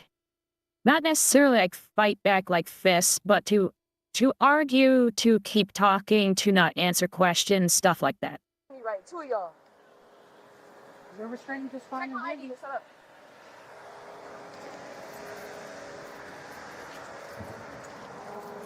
Can I at least get my phone? We will get it for you. Yeah, if I find it again, we will. Just have a seat till we figure everything out. And I don't consent to no searches, nothing that. That's not up to you. It is up to me. I don't consent to shit. I don't consent to no searches. I don't consent. You don't have to consent. Right now you're detained. I'm not detained. You didn't even detain me for nothing legal. You already have a firearm. Okay, which is legal. You didn't check to see if it was, did you? She can detain you just for being annoying. She can't arrest you for it, but she can detain you just for being annoying. Exactly. You're finna get us some shit. Because you're preventing her from actually being able to do her job. She can. Didn't even check to see if my arm was legal. Sit down. All right, you're detained right now, right? You're not under arrest. We have to do further investigation, all right? No, sir. All right. That's her. As requested, a supervisor would arrive shortly thereafter to discuss the situation. Oh I'm God. doing good. How are you? I would not want to be a cop, and I would absolutely not want to be a supervisor. All right, I'm Sergeant Littlejohn. Yes, sir. What's going on? Sir, I got pulled over for an expired tag. Okay. The situation obviously escalated itself. I'm very upset. You're the Okay. supervisor? Yes, I ma'am. want to report these two officers for, first of all, they escalated the situation way more than it had to be. She pulled me over. She said you have a temporary tag, which I understand. When you get a new car, that's what they give you. Right. I have my license plate in my trunk, which I tried to tell her. You know, I got pulled over, so I was a little jumbled. I couldn't find my freaking license. I told her that as well. So I'm obviously upset, and I understand that. But, sir, I didn't break no damn laws. They don't have a right to illegally detain me. I didn't do anything. I didn't run away from them. I didn't physically harm them. I didn't threaten them at all. But you wouldn't shut up when they were trying to ask you things. They couldn't get in the word in edgewise. And you kept being combative. So this is illegal, and it's hot back here. It's not illegal. And I'm trying to tell her that. She said the air's on. It's hot back here. Okay. It's hot. I And then it's understand. like, I told her everything was good in my Of course it's hot. It's Florida. But your car would have been hotter because it's black. car. They took my gun. So then after they took my gun, I got out to go get my license plate. Then they detained me. I don't know what you have in the trunk. You just took my firearm. Like, what are you talking about? My license is good, my registration is good, and I'm upset. That doesn't give them the right to detain somebody. I didn't break Yeah, you are allowed to be detained for being an asshole. no damn law. Okay. Like, that's the problem. All right, I'm listening to you. Okay? No, and I understand that. Let me just say a few things, okay? Yes, sir. Yes, All right, sir. correct me if I'm wrong. Oh God, that would be the funniest thing if somebody carjacked or jacked her car while she was being detained.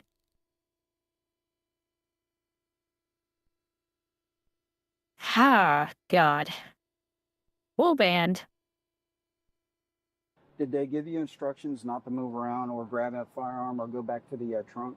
Well, that's the thing. She didn't let me. She tried to unlawfully remove me from the vehicle, so I would have been out regardless. I got out when I wanted to get out. That was all. When they found the firearm, She they took it. She took okay. it. So I didn't All right. have no firearm in They're allowed to make you get out of the car for whatever reason they feel like. my car. All right, That was done. so they legally detained you on that. No, they didn't legally detain me. She literally Yeah, that's what you heard. I'm sure you did. before You hear a great many things with those voices in your head. she even legally detained me, she removed me. She tried to forcibly remove me from my vehicle, and that's on her body cam. And I want Did to she report give you that. commands to step out of the vehicle? No, she didn't. How did she give me commands to step out of the vehicle if I didn't even get a chance? She said step out of the vehicle and you said no. So now you're detained. Too. All right, I'm going to review your body cam regardless. Can I report? That's what I want to do. You're reporting it to me right Yes, now, yes, okay? sir. Because I wanna am the report C. supervisor. Kennison and what's her name? D. That's- Rising or whatever. I okay. want to report it. I want a physical police report. However you do it. There isn't going to be a physical report. I want to report. I want to report what just happened from them to them because it's two damn officers. And you know what's crazy? She got a video on body cam and I got a video on my phone. Okay. Like when you're an officer, I get that y'all have a job to do, but y'all be breaking laws. Y'all literally. See, it's this type of stuff that they're being trained by probably their moms to say. Broke a law. Talking about something, you got an expired tag. So why are you fishing for more? Yeah, she is trying so hard right now. Shit. If it's for an expired tag, she's in my car looking like that. Like y'all have certain jurisdictions. Roll all your windows down. I do not have to legally roll all my windows down. While no law exists, refusing to adequately roll your windows down can be viewed as an officer safety risk, which the U.S. Supreme Court has said gives officers the right to tell a driver to step out of the vehicle, which is pretty much what this officer had done. In Florida, a lot of people have really heavy tint, obvious reasons. Sometimes it's too much, and so they want to have you roll your windows down to make sure there's nobody in back that's gonna shoot you while you're standing there. I'm asking you to lower all the windows. That's all I get. Yep. No, you can step out. So you broke another law there. Nope. So When they give you lawful command, you have there's to no such comply thing, with sir. it. You was sergeant. You know damn well there's no such thing When as a they lawful give you a command. lawful There's no command. such thing as a lawful Yes, command. there Stop is. playing with me. There's Okay. rights. There's rights. I didn't break Because no rights. it's a safety Yes, issue and when they guess what? see Guess the what? butt of So it. we can go to court. Can Let's go to court. Let's go to court. Can I please. talk? No, because now you don't want siding me with to them talk? talking about some lawful Okay. command. I hate when I'm y'all do trying that. to explain There's to you no what's such thing going as a lawful command, sir. You It's right or understand how wrong. communication Yes, works? you're not- no, Okay, y'all one not party bullshit. talks, the other one listens. No. All right, the other one talks, the other one Am I listens. getting arrested? Like, All what do I right, do? just stand No, by, I'm trying to okay? figure out what's going on. I told them I didn't want them to search my car, and now she's searching I'm my gonna car. let you pull off. I'll be right back. I'll let you cool off. The Nice. supervisor would try to have a conversation with the driver a couple minutes later, but that didn't go very well either. What was your question, ma'am? I'm trying to figure out how, if I have a legal firearm, why am I getting my vehicle searched? Because they smell weed and they can see That's not a evidence. probable cause. They can see And I evidence. said, Yes, it is. If they smell weed, they can search your car to make sure you don't have weed and didn't use any. I said Can I I didn't explain? Can I talk? Yes, sir, but Society's failed her. Yeah. You feel bad for that girl. Yeah, she was raised wrong. you said you smell weed, which is not a probable cause. That's what I'm trying to tell you, so I don't want you to can't search. Yes, it is. complete my sentence with you every time you interrupt me. So am I getting arrested? That would be the end of that. Nice. Why is there Nice, just close it on her. so many police here? Because. Over a tech tag? Because it takes two. They always have two. In Florida, they have two. Not everywhere. In Florida, they have two. And then she asked for another person. So the third one is there because she asked for it. Yeah, exactly. Even if weed is legal, you still can't drive while high, which is why even in a state where it's legal, if you smell it, you want to make sure that it's not something that was smoked while in the car. Yeah. What you want to make sure it wasn't smoke in the car because you want to make sure that the person isn't high. No, over her attitude. And that's why a lot of times it'll be fine if somebody smoked in the car as long as the driver didn't have access to it. So if it's in the center console, the driver gets in trouble. If it's in the back, they don't, because they didn't have access to it. That means that somebody else smoked it, so it doesn't matter. Over her attitude? Okay, well, she just started her period, and maybe if you guys gave her a minute to calm down. Yeah, that's not an excuse. No, that they came at her first. Because she Yeah, because she is the one who did something illegal. wasn't being cooperative. Go back to the front of the car where I told you to stand a minute ago.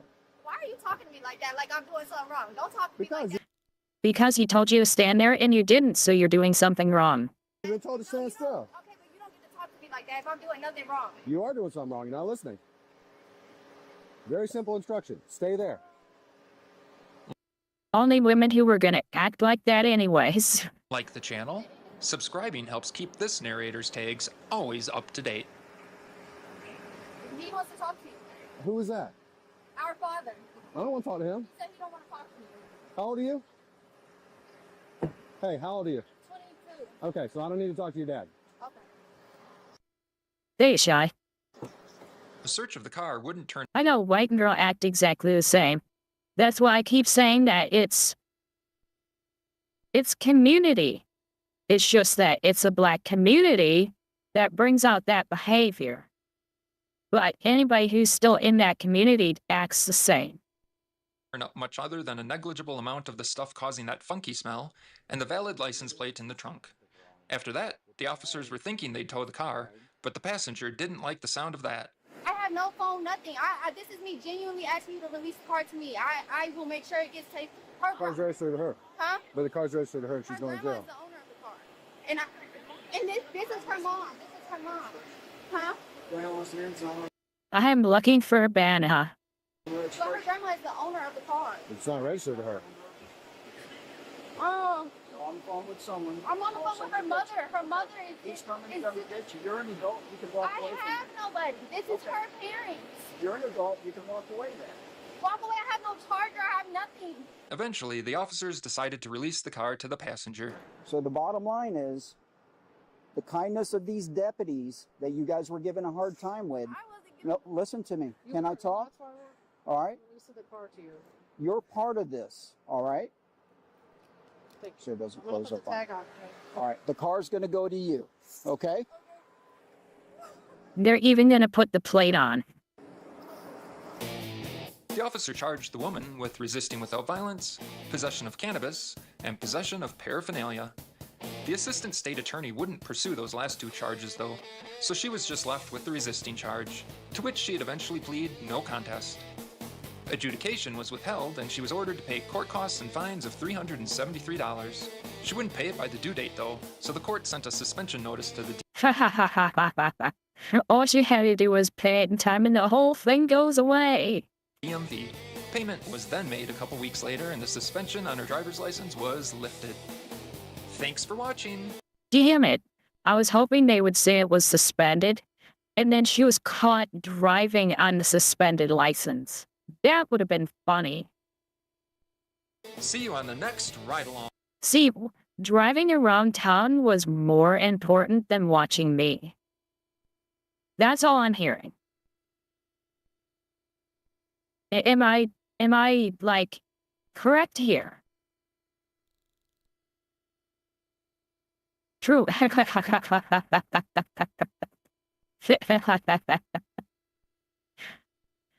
Oh, God. I think you want to drive around with him too, so I have one here that's a thief. I like the thief ones. They're usually funnier than just having to be there as they are acting drunk. This is usually funnier. So we're gonna go with this one. It's really short.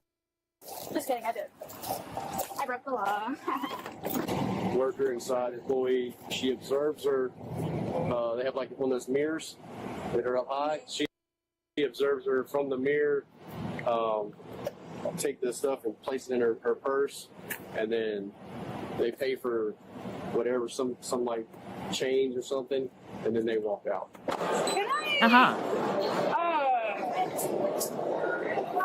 Just leave? No, if you're detained. You're being detained right now for shoplifting. So you're not free to go.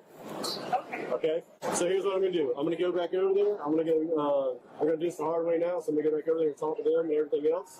Find out the video. It's a blue hair, guys. It's a blue hair. If it shows you put in there, then let's go take it to jail, okay? Do we want to be honest now? Yes. Okay. Let's see what's in the bag. I took, where's... I can back. Okay. Why weren't we honest from the get-go? Because it would have been real simple and easy. Change my hair to blue, huh? Do you mind if I search the rest of your bag? Alrighty. Ricky, I could actually change my hair to blue, but it would give the whole thing a blue tint. That, Melt Studio can do that. mind just chilling with her for a minute? Yeah. You mind if I use your counter real quick? You got about that? So what else did she steal? Nice. Oh my god, that anal button. Oh jeez. I only had a coupon, girl. I think it's better than jail though, right? I mean, that's just my opinion. Alrighty. Nice. These. Ready? Like that. Can you hands behind your back?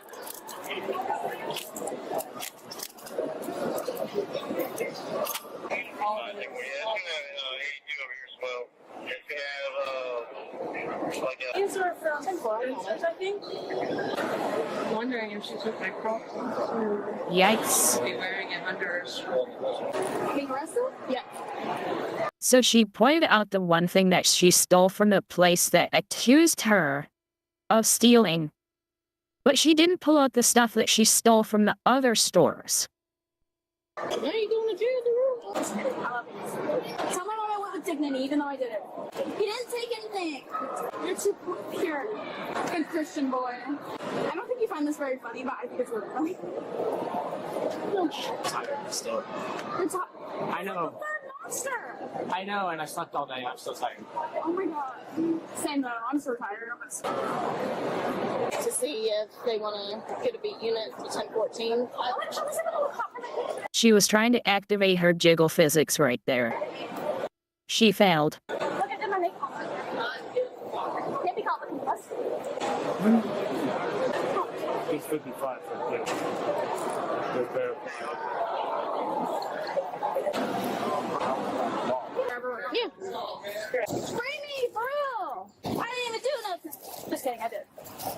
I broke the law. I get him.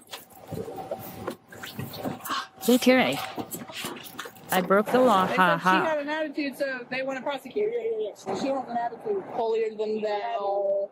Free me, I did nothing wrong. She had 2 coupons too. Yeah. Hot Topic said, yeah, they want to prosecute. You guys have her attitude problem. So. She thinks she's hot chill. So. Alright, hop on out. Okay. Alright, we're gonna switch caps, so turn around, face there. How much money do you spend coloring? I know. Not much. And you'll get a copy of this, but you cannot come back on property for a here. Okay, that's fine. Okay. Yeah, little wrists. Okay. She's prosecuting. Okay. This shocker. Shocker for both of them, honestly. Well, I think because of the attitude that she gave to Louise, that was the reason she said, I don't like her effing attitude. She said she had a better attitude. I might have thought differently, but she was I was like, all right. So, fair enough. Yeah. Hey there, what's your first name? Okay, I'm Deputy Bowles. I'm obviously taking over the investigation, okay? They read you your Miranda rights? No. Okay. No surrender rights. Okay, I'm gonna read it again, okay? So you cannot afford to hire a lawyer. One is in residence. Do you understand each of these rights I've explained to you? Yes. Having these rights in mind, do you wish to talk? Yes. Okay, so what happened? I just, I stole some stuff. Why? Because I wanted to. Did you have the money? No. Okay. I have a little bit of money, but, not $200 worth. That's not the amount of crap I took. Zoomies is about 130 something, and then. So it's not petty theft? It is petty theft. Okay, thank God. Have you ever got Oh, so it's pay theft instead of grant theft. So it's okay. caught stealing before? Nope. Okay. So other than that, why? I just mind stuff, he said. So when you went into Hot Topic, what happened? I talked to some employees, talked to my friend, and I took some stuff and left, and then the cop followed me. Yeah. Started talking to me. Did they see you stealing on Hot Topic, you think? Or did you try to conceal it? Well, they came up to me and they were like, "Oh, someone saw you put something in your bag," and I lied. Oh, the cops? Yeah, and I was like, I lied. I'm like, I didn't put anything. Okay, but I did. I did. She sure is giggling a lot. So, but I thought I could buy. But I'm not in a house. I took shit. Okay, and then Zoomies. I guess they just found Zoomies before. Zoomies before, and they just found that stuff in my bag. Okay. So they found the Hot Topic stuff in your bag too. After they saw footage. Yep. Okay.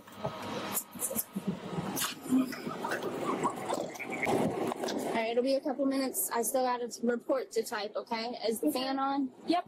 Okay.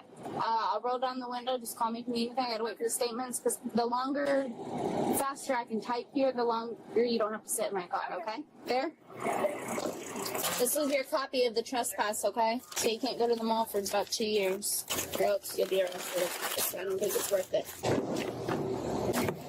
So we're gonna go through this door here, and then you'll turn your back to me, and then I'll take the cuffs off. It's cool. These two. But you just have to give them victim owner manual. She was charged with the first-degree misdemeanor of petty theft. All in all, she stole the Mall Goth Girl starter pack, a package of black faux nails, some gummy candies, an eyeshadow palette, a black long-sleeve shirt, one black bikini, and a studded belt. She's not that bad looking, though. She should have just blew the guy and took the money. I didn't say that. I didn't say that. Okay.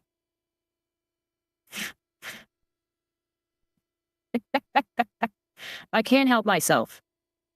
I can't help it. All right?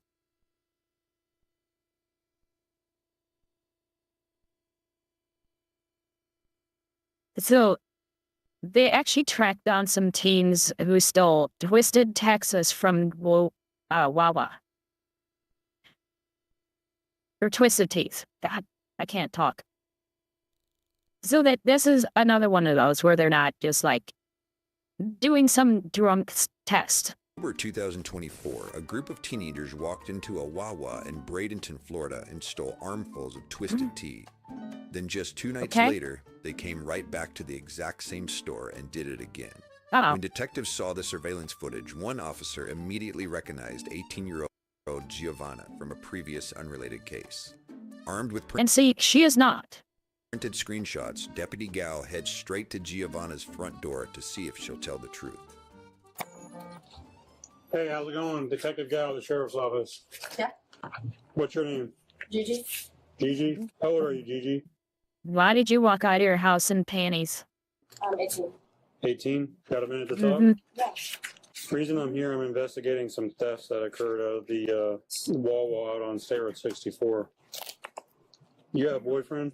Yeah. What's his name? All right. Who's that? That's me, but You and... yeah, Okay. Who's this guy? I don't know who that is. Come on. Yeah, I don't know. Help me out. Help yourself. Deontay, maybe. Deontay who? I don't know his last name. Where does he stay? I don't know. You got a phone number for him? No, I don't. Okay. Who drives this car, the blue Impala? I don't know. I've never seen that car before. You've never seen that car before? No. You were there that night? But I have not seen that car. I don't know Okay. what car that is. So you and him were stealing stuff. So I think that you probably know who it is. Is it Deontay? Yeah. Okay. What's his last name? I don't know his last name. Why are you guys stealing beer and stuff from the gas station? I don't know. Oopsie. She realized she did an oopsie. You don't know. Just being stupid. Okay, that's you, right? Yeah. That's also you, right? Yeah. Okay. Well, I appreciate you being honest with me. Is that you too? Yeah. Okay. So I'm trying to figure out who all these people are, so I want you to help me. I don't know who that girl is. The girl in the back is Carissa. I know that's Carissa, right? It's not really hard to tell with the big tattoos on her legs. Yeah. So who's these guys in the back? This girl and this kid with no shirt? That's. Oh, yeah, she's rich. Yeah. I know who she is too. Then you just know everybody. Yeah. Yeah, because you keep repeating your mistakes. You want to know why? Why? You want to know why? Because when that big party happened out there on Dam Road and all that Oh no. shit got stolen and Jody stole a gun from the house. Yeah, so I investigated all that. So now when I got these cases. Oopsie. About this, like I have to pay them back or something. What kind of history do you have? I don't have a history. You have no criminal history at all? Well, I got in like a fight, but that was it. So who are these people? Who are these people in the back? What's their last name? I don't know. I have no clue. And who do you think this girl is? I don't know. I love how a woman can say, I have no history, and turn around and say, oh, well, I did get in a fight. If a guy said that, it would be, do you have any criminal history? Yeah. I got in a fight once. No, it's either or. I have no clue. I don't know like that either. All right.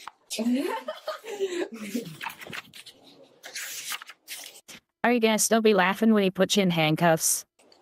I'm trying to find a picture. No. I don't know who that is. No? No, I have no clue who that is. Okay. Never seen that girl in my life.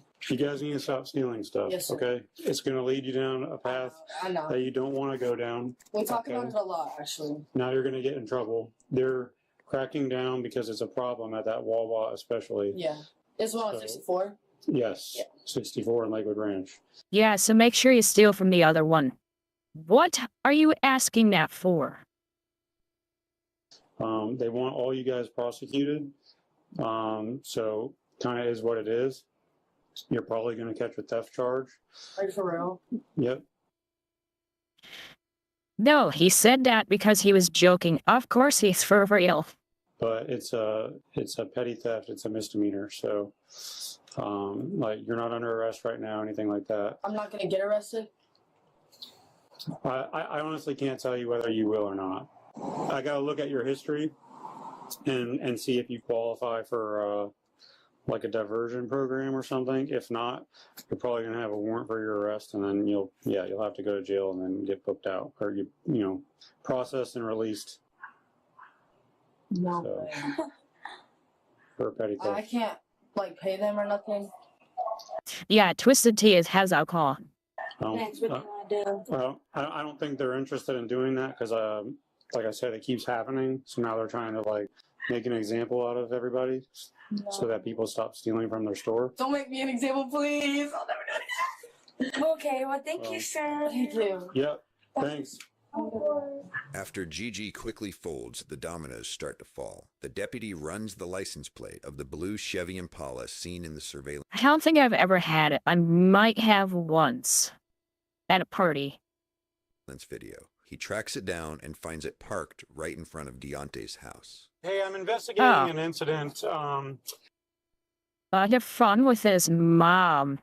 I believe it involves maybe your son. Or What incident? I'm sorry. it's a theft incident that I'm investigating out at the Wawa on State Road 64. Oh, Jesus. Yeah. No, she didn't deny it. All right. Well, I'm just around the corner from Oh. I would like that one. Black cherry. Definitely. the house, so I'm gonna stop by. How much sugar do they add in that one? It's not too sweet, is it? Okay. All right. Thank you. So I really don't like sweet stuff too much. Hey, how's it going? To take a gal to the sheriff's office. I think I just talked to your wife. Is that her on the phone? Yeah. Okay. Is Devontae here by chance? Deontay. How's it going, man? You Deontay? Yeah. All right, cool. You know why I'm here? No clue. No? Are you sure? All right. You and your friends, you go to Wawa to Sailor 64 a lot? In there. Why are you guys stealing alcohol from the store? Yeah. I don't recall. I don't recall. Yeah, famous last words. I don't recall. Okay, turn around and put your hands behind your back. So why do I have you on video stealing alcohol and that vehicle pulling up in front of the store? Okay, so it still is tart. That's good. I'm not sure. I'd probably try it then. Not sure? You want to try again? Sometimes it's okay to reset a little. All right? So. Oh yeah, I've never been able to do a Red Bull Jaeger bomb, but I'm sure I wouldn't like it. I think honesty is your best policy here, always. Who's this? That's me. That's you? Mm-hmm. Okay. That particular evening, you ran into the beer cooler with Gigi, and you Oh no, the dad is there looking around him. guys took beer, twisted tea. Or at least I'm pretty sure it's his dad because his mom is married to him now. And then you ran out. Any reason for doing that? Obviously, just to drink them. What's that? Obviously, just to drink them. Pretty simple question. Just partying? Yeah. You ever been in trouble before? Mm-mm. No? Ever been arrested, anything like that? Okay. Let me show you a couple more pictures. How many times have you guys been there doing that?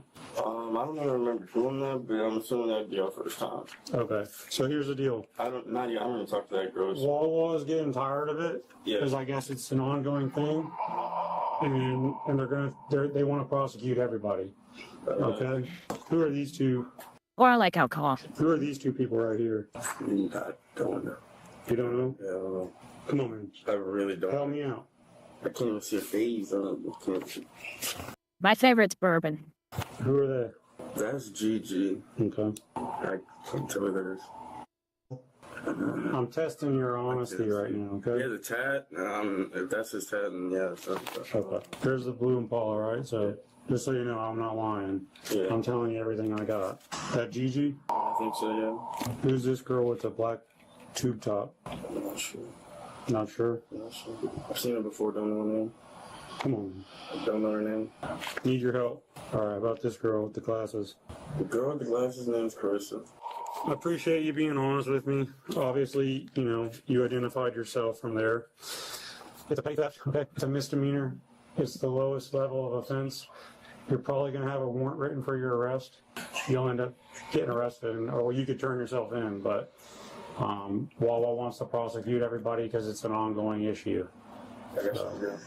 All right. You got any questions for me? No. How about you, Dad? You dead? Yeah. Okay. You got any questions for me? No.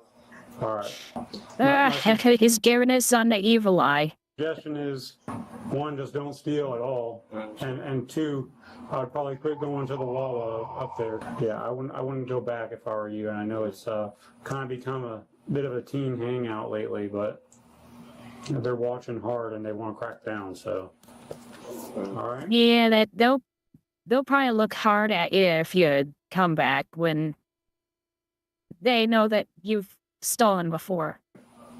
All right. Appreciate it, man. Good luck. Hey.